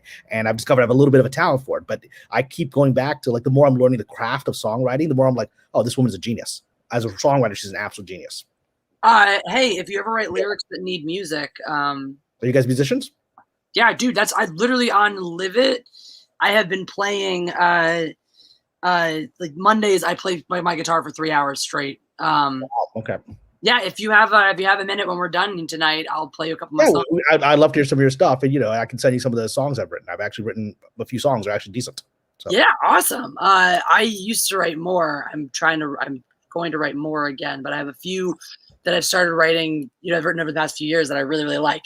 If you guys want to hear them, I play all my stuff and do a lot of fun covers on LIVIT. There's the links. On LIVIT, got to go to LIVIT, which is more fun than YouTube. Yeah, it really is. YouTube. Wait, Jeff, are you a musician too? I can play the keyboard a little bit. Okay. I took piano lessons for a long time. Jesse bought me a keyboard for Christmas. That keyboard you see behind you in my streams all the time is Jeff's. I bought a keyboard last year for my songwriting class and was taking keyboard lessons, and then all this garbage happened and down. So, well, I'm always up for, since you've offered to look over my scripts and stuff, I'm always up to do like virtual piano lessons and stuff. Absolutely, that'd be fun. I took years and years. Jeff took years of lessons too. I said I'd brush up on the music writing or reading because I stuck with different instruments throughout. So I'm getting better at guitar than I ever was before because I finally picked up enough bits and pieces along the way. Oh, I figured out what a great duet would be for us to do. Duet, okay. We've been talking about doing one, guitar thing. Yeah. It'd be a pretty easy one, but American Girl, Tom Petty. That would be good, yeah. Because there's a lot of really repetitive guitar in it, but there's some nice melody lines in the guitar that you can handle on the keyboard. I think we could do a really nice cover. Well, on one of the latest, because she put out 2 albums last year, on one of the latest Taylor Swift albums, Folklore, there's an incredible duet on there, Exile, which is now become one of my favorite songs of her. You should listen to it. It's really beautiful. It's haunting. And I think you guys might make a nice little duet for that song. It's very haunting. It's about a couple that's broken up and seeing each other for the first time again while she's with another guy and what's going through their thoughts. It's really amazing. Dude, that reminds me of I don't know if you know, Sometime Around Midnight by Airborne Toxic Event. Ooh, that just reminds me I should look at the chords. I do not know this. No, I should listen to this. Oh, it's a great song, but it's a song about a guy who, it's just one singer, but it's a song about a guy who, sees his ex in the bar the first time in a long time. And his emotional dissolution in that moment. It's a special song to me because I obnoxiously and incorrigibly sang along to the radio from the time I was a small child until now. My sister, there are songs she still hates because I was practicing them for an audition or something and would sing it in the shower. Yeah, the room was bordered that. So there's that. My mom just sort of patiently tolerated. My mom was the mom. You could always tell. She would never tell you that you did something, that your shit wasn't good. You'd never tell her kids that their pictures weren't pretty or their stuff wasn't quality. But there was a way. She was very transparent. So there was wow, that's great. Just meant like she doesn't care or it's whatever. But then when she had a real reaction to it, it would be more effusive and detailed than that. Exactly. And so one of the first times she ever had a reaction to, wow, your voice sounds really good, was singing along to that song. So yeah, a little special. Also, just it gets me in the fifis. That's the most important part. I can absolutely get it. More music. Cynical Lindsay, I miss it. I used to interact with Cynical Lindsay all the time on Twitter. I miss Twitter. It can be fun. El Gallo de Oro says, apologies for asking something totally unrelated. That's okay. But Jeff, have you seen the Stone Cold Steve Austin documentary on A&E? It's great. I want to see it. I heard nothing but great things on Facebook about it, but I've just been a little busy. But it is on my list. Even though wrestling kind of sucks these days, the stuff produced about wrestling is better than it's ever been. Wow. I'll definitely watch it with you. Yeah. You'll learn a lot. It'll be funny. There's nothing I can ever show you about The Rock because I don't make stuff about him. So you'll hear about him through my perspective, but everything else you'll get encyclopedic information of. So hopefully we have fun. We'll watch a lot of Stone Cold matches afterwards. I think you'll like them. I'm excited. Well, there's a documentary I saw last week with a totally different topic, but it goes back to our horror movie thing. I don't know if you guys have Discovery Plus. It's actually, I love watching all the paranormal shows and the ghost hunter shows or whatever. That's what I do. And so they're all on Discovery Plus now. And there's a documentary that came out last week about Ed Gein. I don't know if you know who Ed Gein was. He was a serial killer who's the basis of Leatherface, right? Mm-hmm. You know, he killed all those poor people and then made clothing out of their face, right? So basis of Psycho and all those stories. And so it's a documentary about the first ever paranormal investigation of Ed Gein's old farm. It's been locked away for 70 years. No one's been allowed on the property for 70 years. And a friend of mine who's a psychic, like Cindy, she and I had dinner just a few nights ago, Cindy Keza, she was starring in that. She had to go there and she actually interacted with the ghosts of like Ed Gein and his mother. It's like Psycho. His mother was like the dominating force that made him do all these evil things. And it's an incredible documentary because it's just, you just get pulled into this world. And my friend Cindy was just overwhelmed by what she experienced on the site. Huh. Wow. We have a ghost in our apartment. Oh, okay. I want to hear about this now. I'm very interested. Tell me about this. You have a ghost? What's the story? Well, let me just preface for you. You know how there's people who believe in the supernatural and there's people who don't. So I'm a believer. Yes. I wouldn't put myself in either category. I would put myself in the category of someone. It's like, if you've never met a Mexican person before, you'll go, oh my God, the first time you see a Mexican person. But once you start seeing Mexican people, you're just like, oh, look, a Mexican person. That's kind of how I am with like ghosts and supernatural shit. It's not like, oh, I believe. It's like, oh, look, that thing moved on its own again. Or like, that wasn't there before.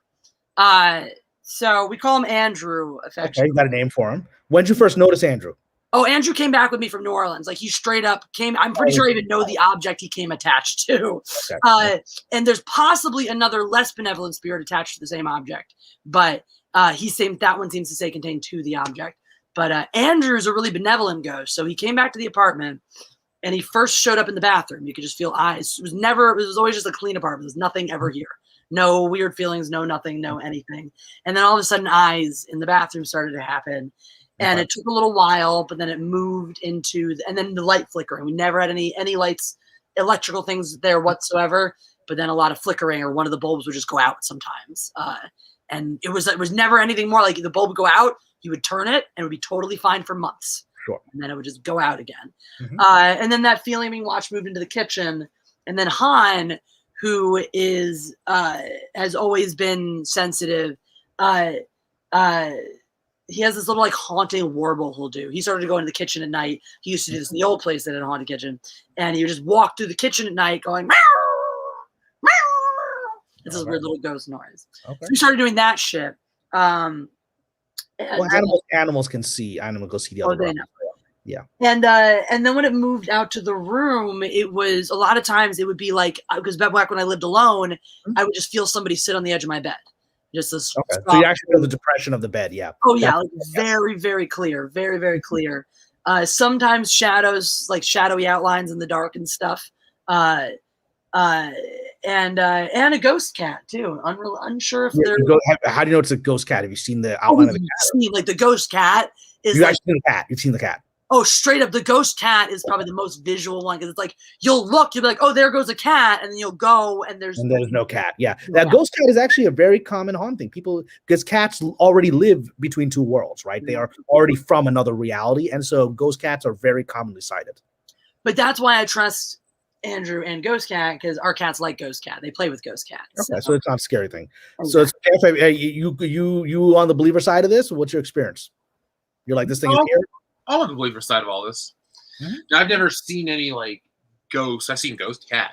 Yeah. Because what it is, you have seen Ghost Cat. You can confirm Ghost Cat. Oh, yeah, I've seen Ghost Cat countless times. What it is like you're in the bathroom and you think it's one of the cats like walking by you, and then you just look and there's like the logical place where the cat should be. There's nothing, and then there's nothing there. Yeah. And then by the time it happens, you're just kind of like, it's not even like it's a scary thing to be here. Like, oh my god, ghost cat can pop up at any moment. Right? It's just like there's occasionally another, like there's already 4 cats here, so it's not like you're always expecting to have a cat brush up against you or be around you or near you. So the fact that it happens sometimes when there isn't a physical cat there is just like, oh, okay, well.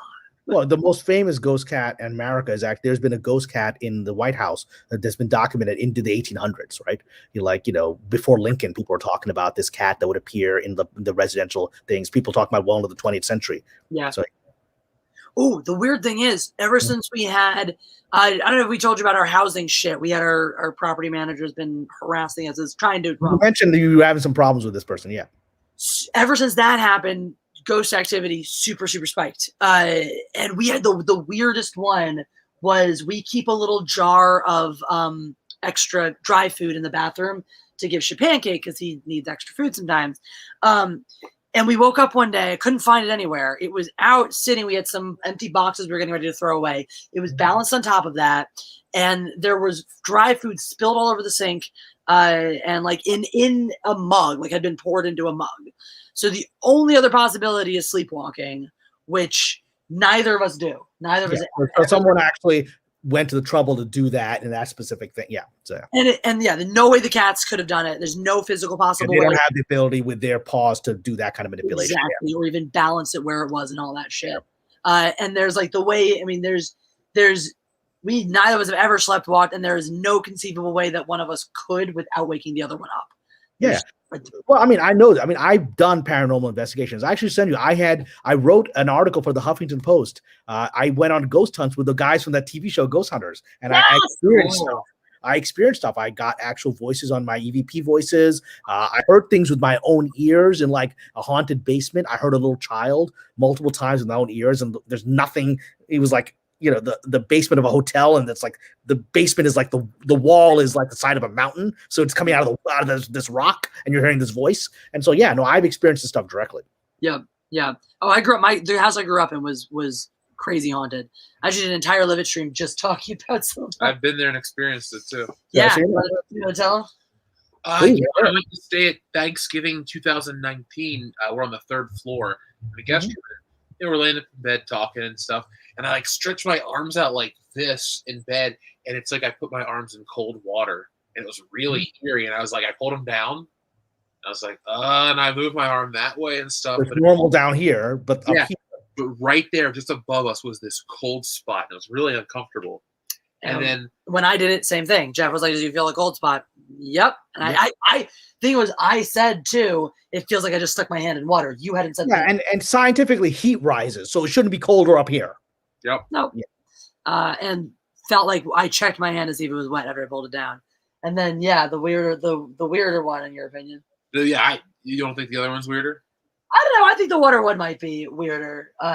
We did feel it. We felt it, and it was concurrent. It was very But I think the other one's scarier though, because we're upstairs banging, and all of a sudden we both look out the door, and we had both heard something, but we had heard separate things.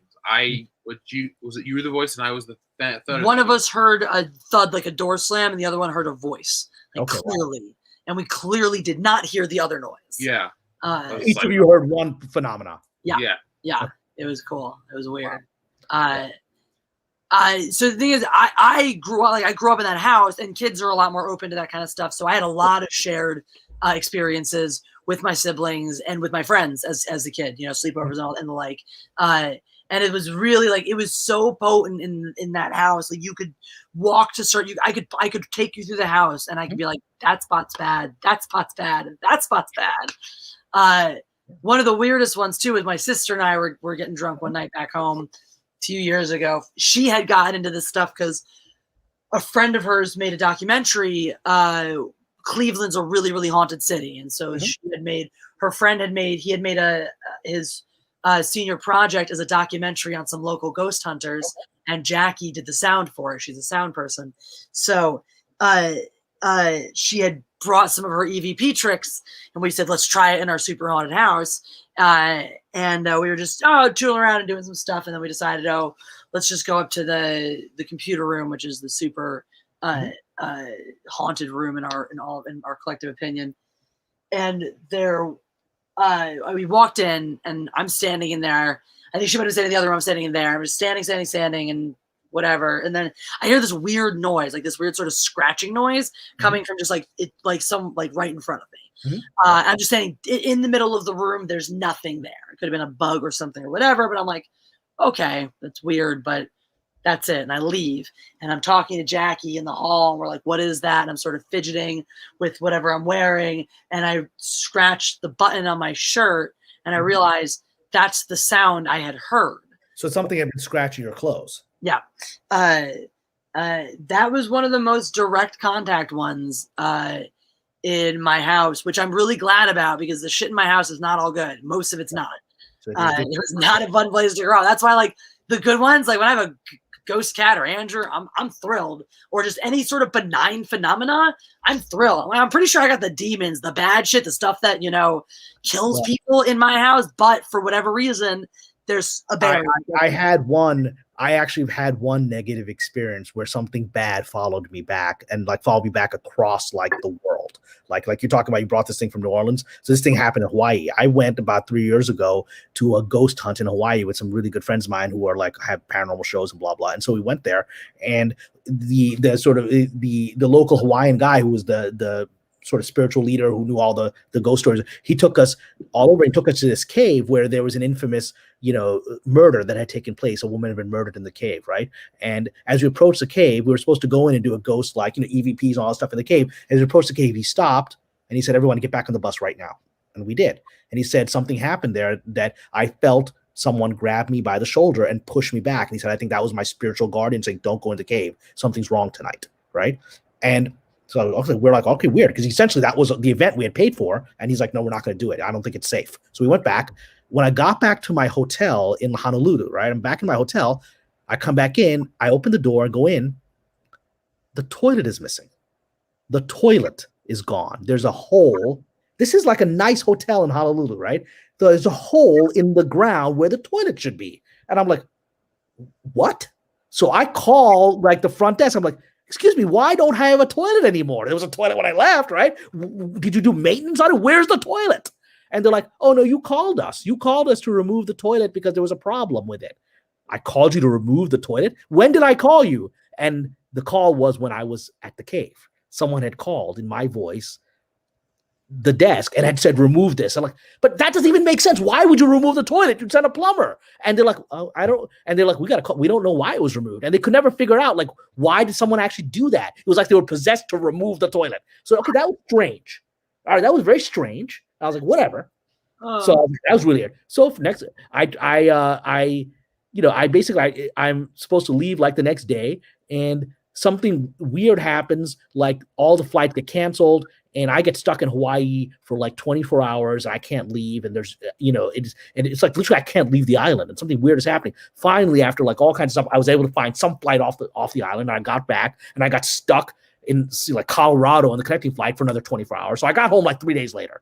I got home, and I get home, and suddenly in the middle of the night, I keep waking up like screaming, like having panic attacks, waking up and feeling there's someone in my room. And I'm like waking up and like screaming as if there's someone there. And I'm like, and one time I woke up and I found myself. It was almost like sleepwalking. I woke myself. I was so frightened. I got out of my bed and I was running around my apartment before I realized I was doing it. So I was like, this has never happened to me. This is very strange. So I've got a friend who's like a psychic medium. I said, can I come by? I need to talk to you. I'm having weird experiences since this Hawaii thing. I don't tell her what's happening. I come to her house. She's actually Hawaiian herself. Right? I come to her house. It's in LA. I come to her house, open the door, come in, and she immediately goes, who the hell is that woman you brought with you? She can see this woman. And she starts describing the woman that had been described to me as the woman that had died in the cave. Wow. And then she's like, she's a real medium. She can communicate. And so she's like, I don't like what this woman followed you from Hawaii. And she starts telling me the story. She's like, you know, you went to a cave, right? You went to a cave, and she took a liking to you, and she just connected to you. And then she's like, but she needs like this, like dark energy, like the cave. That's why the toilet was removed. She needed to have like the hole in the ground to her energy. It was that crazy. And there was like the guy who killed her also came along. She's like, there's this guy, and he's like blaming you for taking her away from him. So he's following you now. That's the guy that I'm waking up screaming at night because he's showing up in my bedroom, right? And I'm like, she's like, she did all these things to get this thing out, but I've never experienced anything like that. And it was really shocking because I've done like lots of ghost hunts, but this was really scary. It was like these scary entities weren't letting go of me. You want to know something totally crazy? Tell me. And Jeff, I've never told you this. Oh, wow. Okay. But you'll love this. You ever seen the movie White Noise? No, I've never seen White Noise. So Is that the one with like the EVPs, right? Yeah, I've seen the commercials for that. Yeah. It's actually phenomenally good. Michael Keaton, all that shit. It's actually a really, really good movie. But so the evil spirits are represented in these three shadows that you see. Oh, okay. They're standing ominously in all sorts of places, and then they're one of my favorite shots in the whole movie is this beautiful overhead, and you see 1, 2, 3 moving away from an accident where they've just tried to kill somebody, etc. One of the reasons that I love this movie so much and respond to it so much is because my whole life I have seen three sets of three shadow people in, that would just, when I would go walking or places, they'd be there, and sometimes they'd be darting around, and almost always sets of three. Sometimes one at a time, but almost always sets of three. So I saw that movie and I was like, holy shit. And so almost like that movie was made for you. Right? And I'm like, yeah. Oh, okay. That was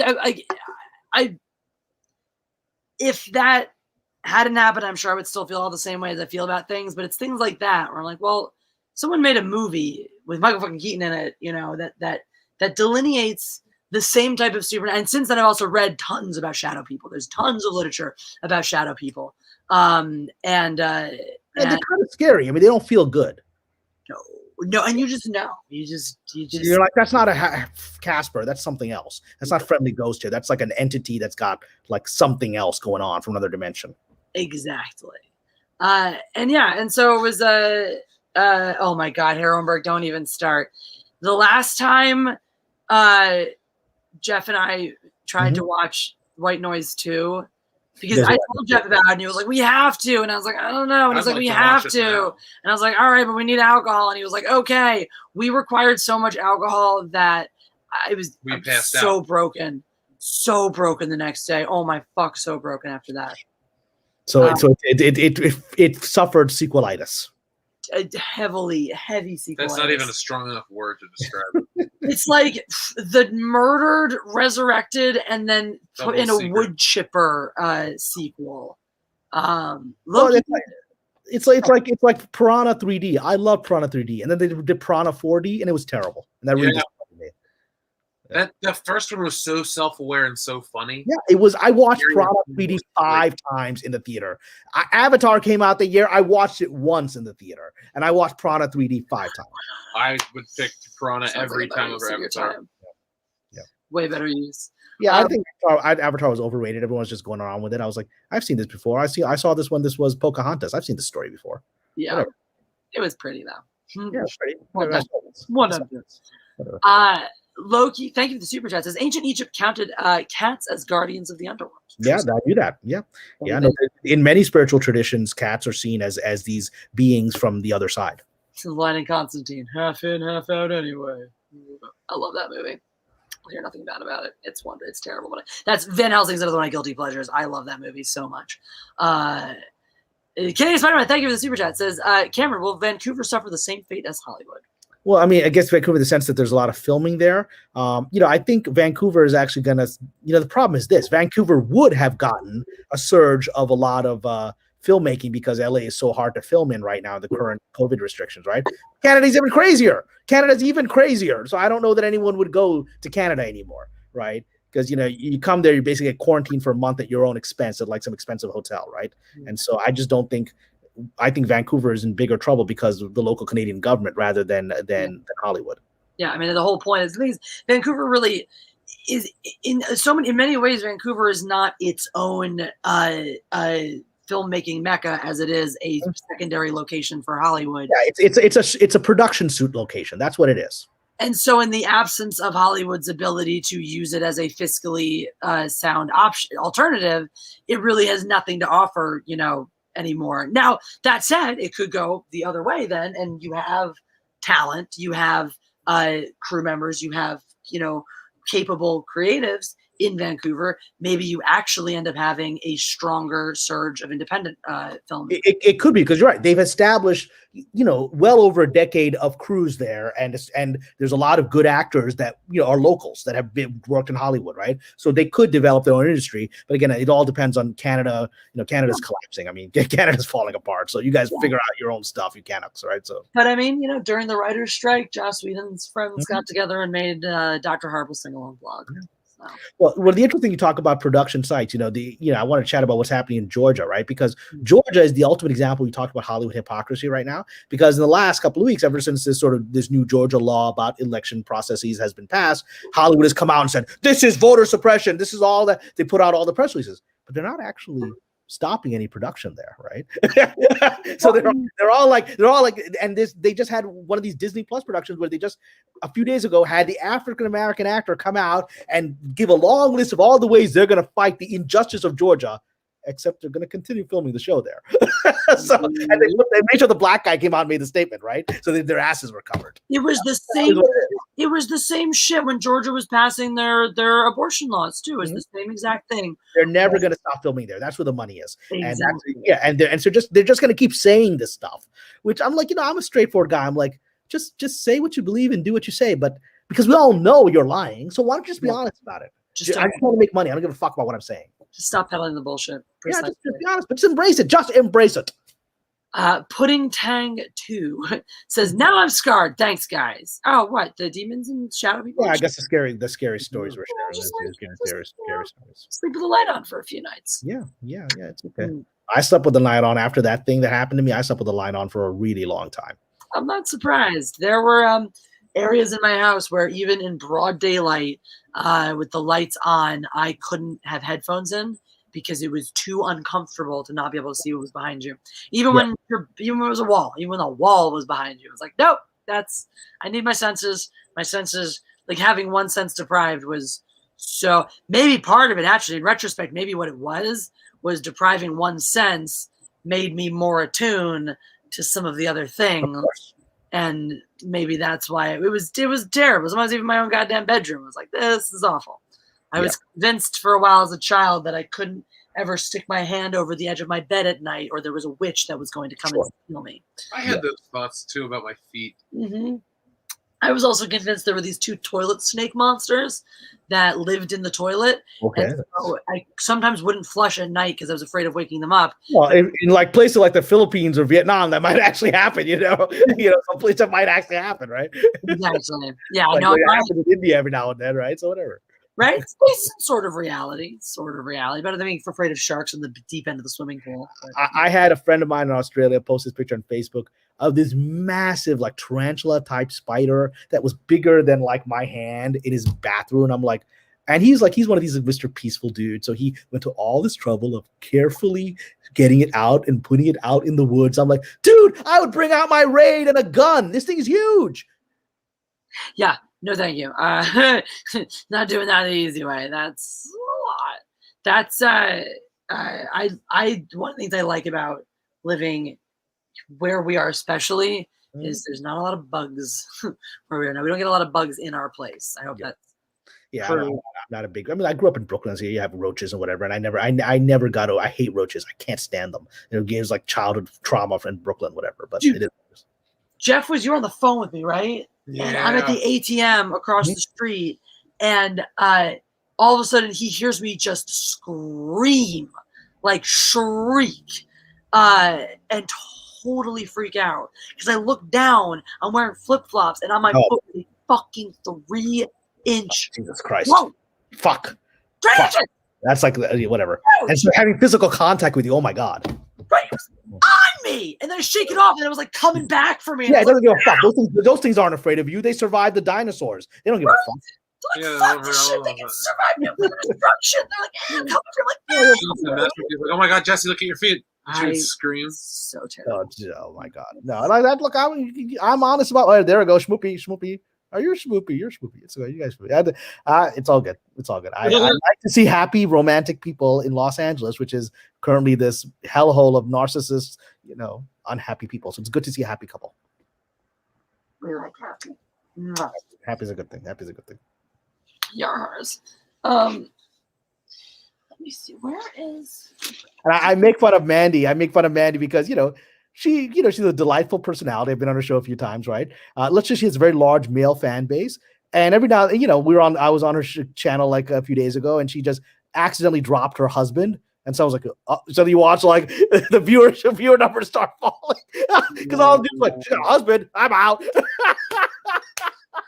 Dude, I'm having that struggle on LIVIT right now, where I'm like, pretty. Literally, some guy shows up, and he's like, "Oh my God, you're beautiful," blah blah blah, and I'm like, "Thanks." Oh my God, my boyfriend this that, and I'm like, "Well, I'm not doing this correctly. I'm not doing this right." So today I try. I'm in the car because I do my remote office stream before this one. Yeah. I got the light up, and I'm like trying to just be all cute and be like, "You never have to know that I'm in the car because my gorgeous boyfriend is doing stuff inside." But Jeff looks like he's a good protector type. Let's say LA men are not as muscular as he is, and so he would be able to protect you quite well. Mr. Chickletruck, I want to address this for a second because I thought that for a very, very long time, right? I thought LA's just full of fake people. That's all it is. It's all everyone tells you, right? And then I heard Werner Herzog say in an interview that LA has the most authentic people he has ever met. Okay. And I had a crisis of conscience for a moment. I had some cognitive dissonance, if you will, because Werner Herzog is... well, he's a brilliant filmmaker. He's a genius. Everything okay? So one of our cats is just whining like a bitch while he bites the shit out of his little brother. Okay. Like, if you hear that noise, that's not the cat being bitten. It's the cat doing the biting. But anyway, it sounds like my relationship. You're making me hurt you. Whatever. Okay. Whatever. Stop making me hurt you. Right. Why are you hitting yourself? Dating with people in LA. It's dating in LA. Dating in LA is a whole other story. So whatever. So Werner Herzog. So I have my cognitive dissonance. I go, well, Werner Herzog is a brilliant filmmaker and a genius as a human and my spirit animal. Werner Herzog is like, if I could create my own religion, the scripture would be, he would be the Jesus of our religion. And so I'm like, well, if Werner Herzog said it, it must therefore be true. And then I moved here, and I lived here, and I met people here, and I realized that both of those things can be true. LA can both have the fakest, most shallow, pathetic, money-grubbing losers in the fucking planet, and the most creative, unique, talented, brilliant, exuberant, compassionate, wonderful people on the planet. Well, and the perfect epitome of that dichotomy, is on a movie or TV set. You'll see that full range of diversity right there. It's often above the line and below the line. Like the below the line consistently is the most normal, down to earth, real people I've ever encountered. And above the line, the actors and the directors and whatever, they tend to have a lot more of the pretense going. They live in their own reality. But the most authentic people that I've actually ever met in LA, the most authentic people are like people from like the adult world, like the adult entertainment world, like porn stars or whatever. You meet them, they're always real. They're normal. They're like decent people. And you're like, okay, my mom might not be that great about me hanging out with you, but you're like a better person than all the scumbags that I've worked with in the industry. So there's no illusions. They're working with the scumbags they're working with are open about being scumbags. Yeah. They have to deal with it. Yeah. There's no pretext about the type of work they're doing. Yeah. And they're completely unafraid. They're completely, because they're out there putting themselves out there like this. They have no pretense to put out to the world. They're just exactly on a base level. What they're doing is really physically real. Mm-hmm. There's an authenticity to that. I've last year at the Oscars, we ended up in a hot tub with some porn stars. Okay, now I got to hear the story. I'm awake now. I want to hear the story. Oscars, porn stars, the hot tub. Story. So I told you last year we got real fucked up on the Oscars, and we also went to visit our good friend Justin Proper. Shout out to Proper. he was house sitting for a cousin at the time, I believe, in a really like one of these luxury apartment buildings that, beautiful building, but has a whole pool, hot tub, et cetera, et cetera. And so we brought over a bunch of booze. Justin supplied some green, and we all went down to the hot tub. And there were these skanky ass, tatted up, like string bikinied chicks have like throwing down in there. And they were so fun. They were really cool. They were really sweet. They tried to share their booze with us, but then realized they were out, and we shared us with with them anyway. And they were just cool. They were fun. They made it a party. It was a good time. Do you recall their stage names? I might be familiar with their work. I don't know. I don't. But if I did, I would. I honestly don't even know if we got to names. We probably didn't. No names necessary in the hot tub. Right, no names. It's just the hot tub. Forget a check. It's the hot tub. But yeah, it was a great time. Well, one of it's one of the funny stories of this town is that there layers this town that no matter how high you rise, there's still another layer that you can't get access to. And there's the layer of town of like the Hollywood like famous people swinger set, right? It's like the parties where you can bang Elizabeth Hurley or Brad Pitt. Like nobody's ever invited me to those parties. I know those parties are real. Yeah, I know for a fact that the parties are happening. I just never get invited to them. Dude, maybe one day. Maybe one day. As industry cracks, the industry falls apart. By the time I get there, the parties are canceled because everyone's right. Like, all those parties done. I'm the Oscar. Nobody watched the Oscars. Oh, I'm famous. Like, the swinger parties are canceled. Whatever. Like, you can still go bang whoever you want, but they're probably living in some little basement ass apartment somewhere in K-Town. So have at it. Whatever. God is always protecting me from my evil side. Whatever. That's my spiritual. My Sufi teachers tell me that. Well, let's hope so. Let's friggin' hope so. You guys want to do a little Mad Libs before we say wind down? Yeah. So how does this work? How do you Mad Lib here? So we got Indiana Jones Mad Libs. Okay. Well, how does this work? I've never done this before. Okay. Basically, I'm just going to ask you to give me a word. I'll tell you the part of speech that I need. If you forget what parts of speech are, I'll remind you. All right. And then you pick a word, whatever word comes to mind. But now you're going to know if I know grammar. I'm like a professional writer, and I don't know grammar. Whatever. Like just participle. I don't know what any of this stuff is. All right, whatever. I just had writers ask for clarification before. All right, fine. It wouldn't be the first time. Yeah. But an adverb versus an whatever. Okay, fine. Okay. And go on adventure next time. Let's do like the Cave of Time book or whatever. So we used to have an adult Mad Libs, but we fill that up. So but adult words are on the table. So vulgar, inappropriate, whatever, it doesn't matter. Nothing is off the table. Okay. All right. As long as I know what an adverb is. All right, let's do it. Exactly. And chat. So you get every third word chat. And so just pop them those suggestions, and when they come, we'll pick the best one unless the super chat comes in. Super chat supersede any other suggestion. Okay. That away we go. Chat, you guys we're going to work on a plural noun for me. Cameron, a noun, just a regular any old noun.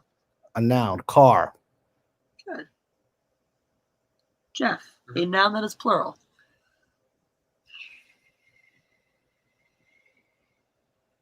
Speakers.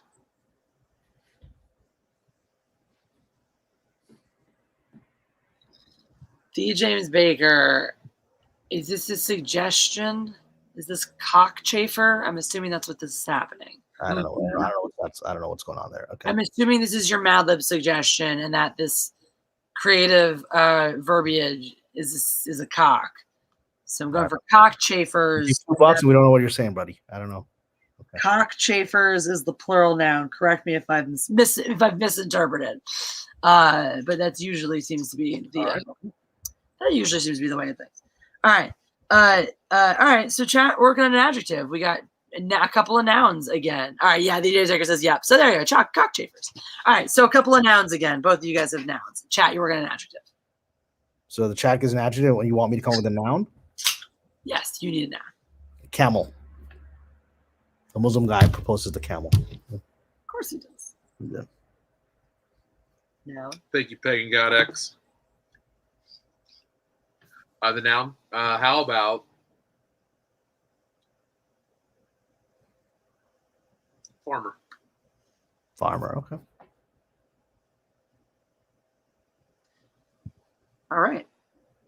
Chat. We've got morbid, grumpy, pack. Not an adjective. Grumpy. Come on, guys. Sloppy. There's an adjective. Now we're talking.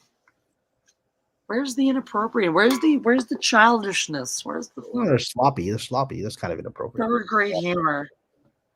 Yeah. I guess sloppy is allowed. Yeah, I guess we can. Shitty is not we can visualize sloppy in different ways. Whatever.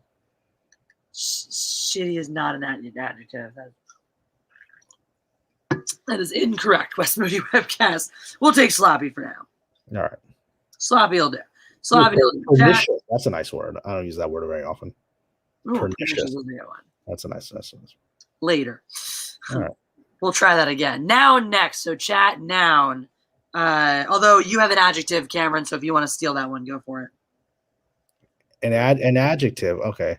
Yeah. Now I have to remember what an adjective is. It's like okay. You can steal pernicious if you want. So you can take it. No, it's a nice word, but I don't want to use pernicious. Let me come up with an adjective. All right. All those Emmy parties have blown my brain out. What's an adjective? Describes the noun. Describe it. Yeah. It's shiny. Let's go with shiny. Shiny sounds good. I like shiny. That's the bad guy. An adverb would be like speedy, right? Speedy, right? Speedily. Any of the ly ones. All right, whatever. Fine. See. It's all good. Baby, go for it, man. X-Wings. X-Wings. All right. I dig it. I'm about that life. All right. Nouns from the chat. We had pants, butt plug, toupee, helium. Oh no. Mr. Tickle says Cameron experiencing YouTuber burnout. Have you been on 1 million streams today already? I've been on 2. This is my second one. Oh, I was on with Stone Loki earlier. He's a very nice guy. Oh, cool. I've seen him. Runs with Phantoms. Let's take Muff. Yeah. Muff, okay. They call me Muff Daddy on my channel. Yeah, I was supposed to work on this horror project I'm developing. Like it's like a ghost story TV series set in like a scary town in New Hampshire. And I was supposed to write some stuff today, and I totally like blew off the day and didn't do it. And I got to get some stuff done tomorrow, whatever. I hear you. I've been meaning to keep working on pouring more work into mine. It's coming along really nicely though. I have done a number of my characters. All right, chat. You guys are working on an adjective next. Yeah, Cameron, you get an animal.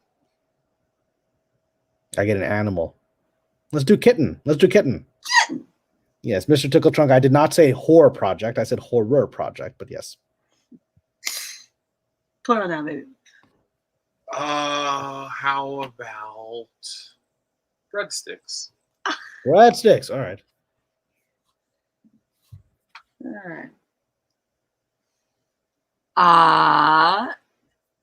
Chat has given us sexy, wobbly. We've had a couple from earlier. Slutty. We've been late because we had pernicious, shitty. There we go. That one's slutty. Let's do slutty. We'll take shitty from Wes Moody Anderson because he's been trying so hard and he's always like a word behind. So okay. I thought it was my laugh that did it. Also, mostly that. All right, Cameron, you're going to finish us with a plural noun. Plural noun. Balloons. All right, are you ready to hear the delightful story we've written together? Yeah, sounds good. It's probably better than the script of Godzilla versus Kong, but whatever. Probably. It's probably more entertaining.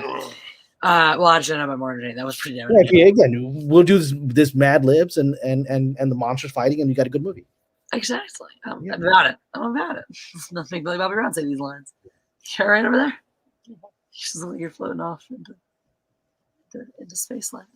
All right, so we wrote Jones versus Jones. Okay. They might both be car professors, appreciate the same speakers, and have a desire to find ancient cockchafers. Hello. Okay. But Henry Jones Sr. and Henry Jones Jr., a.k.a. Indiana, are as different as knight and camel. Mm-hmm. Like his friend Marcus Brody, Henry believes that the farmer is mightier than the sword. While Indiana uses that sounds like a film, okay. Yeah. Well, Indiana uses a sloppy whip to help solve his problems. I'm like where this movie is going. I love it. Henry Sr. prefers a shiny life among X-Wings and art, Mhm. while Indiana is always riding on Muff, Ah! looking for adventure. The muff is the adventure. Indeed. Yeah. And of course, Henry Sr. named his son after himself, while Indiana named himself after the family kitten. Well, he was named after the dog, wasn't he, in the movies? I think in Indiana Jones 3, the dad said that we named you after the dog, Indiana. We made up this story. Yes, I know. But I'm saying synchronicity wise. I know it is. It's weirdly accurate. Yes. If only we had named after the family platypus. I know. But even though comparing the two is like comparing apples and breadsticks, there's clearly a shitty bond between them. Except that is when they're fighting like cats and balloons. It's a very unfair fight. All right. Incredibly unfair fight. That makes more sense than Godzilla versus Kong. I could follow that storyline. I understood, I know why they're at the center of the earth with the balloons, and I get it. I think some of the visuals might have even been a little more spectacular in our version. Yeah. I'm still trying to figure out why Godzilla had to use atomic breath to dig all the way down to the center of the earth so he could basically wave to Kong. Yeah, that was weird. It looked cool. But I was like, okay, why are you making this hole so that Kong can look up at you and you can look down at him from the other end of the planet? Part, it felt like as you went through this movie, there were moments where the writers realized, wait a second, this doesn't make sense. Our science doesn't make sense. So let's make up more science to justify the science. But all of this new science just made it make less sense. And you're like, what is, stop, just stop. Just let's go back to the monsters. I don't know. I don't care why they're fighting. It's like, I don't care. Tell me, I care about as much as that villain who didn't notice his daughter was dead. Exactly. Tell me 8,000 fewer details. Tell me right? Exactly. Did not never know. There's never thing. His daughter got killed by Kong, and he doesn't even talk about it. He doesn't even care. His fucking life. His everything. Oh, she'll get it done. No fucking moment. Wow. I didn't even realize that. What a great movie, man. I needed to see Godzilla versus Kong after a year of garbage. I had my ass by this town. Just watching those things take on Mecha Godzilla, just made me happy. It was some mindless fun. It's one of those movies though where it's like, stop, don't try to science. Just the less you tell us, the better. Just do it. Yeah. And we'll just accept it. We won't think too hard about it. We'll just accept it. The more you try to justify it, the more you draw our attention to it, and the less sense it makes. Yeah.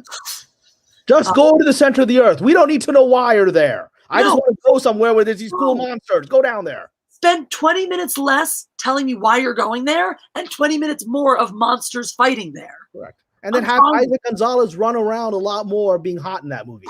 We needed more of that. Exactly. Go for the eye candy. Go for the low blow there. Yeah. It's great. Yeah. It's okay. But Mad Libs is going to signal the end of our stream tonight. Cameron, thank you so much for joining us. Your website is in the description. If anyone wants to learn a little more about you or check out some of your books, you're there and see what you're up to. You can check them out down there. Other than that, just, keep around the YouTube sphere. He's always popping in and out of somebody's stream. Yeah. Jeff, bring me on your show someday. I'd love to come on. Oh, yeah, man, of course. High Counselor WCBS podcast. I don't think I've done either, but whatever you feel comfortable with. I've watched you. You were one of the very first. WCBS was one of the very first channels I found in the early days, right after The Last Jedi, when I was wandering around a day saying, "Am I crazy?" And then you were the one deconstructing what was actually happening with the toys. So I started watching you. So we'll do it that way because Nick is a big fan of yours. He's in the chat here watching it, so Nick really likes your work a lot. So we will. Let me see what's up with our schedule.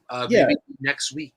Yeah, I don't know if we follow because I'm off Twitter now, but if Jesse and I are following each other on Facebook. I don't know if you and I are following, but you can send me a message to Jesse or on Facebook me or whatever. We're on Facebook together. We've spoken before. Okay. I don't even remember. I know I have so many chats on Facebook. I don't remember. See, I don't remember that I spoke with them on a chat. Whatever, but it's good. We're on Facebook. All right, definitely. So you'll see all of us, hanging out, talking, streaming, etc. Again, many, many times in the future. Obviously, I have no end of things to talk about. So and when you guys are ready, let's actually do a Universal. I would love to hang out with a little bit of the fandom that's in LA and go and have some fun and get our lives back. Definitely, it's gonna be a good time. Be a really good time. It'll be. Oh, they're Schmoopy. They got a Schmoopy. Go Schmoopy. Go Schmoopy. All right. No, please do. I like Schmoopy. Whatever. That's right. I tease you guys. I tease you guys because I like to see. I have 20 years of watching failed LA relationships. See two happy people makes me happy. We're gonna be happy forever too. You're an attractive couple. It's a nice thing. It's a good thing. Oh, All right, guys. no. All right, now, well, thank you as always for your hospitality, bringing me on the show, and let's have some more adventures. Definitely. Many more to come. All right. Well, to all, a good night. Don't forget, practice makes wrong. And as the French would say, Knob Goblin. Oh. God Empress, out.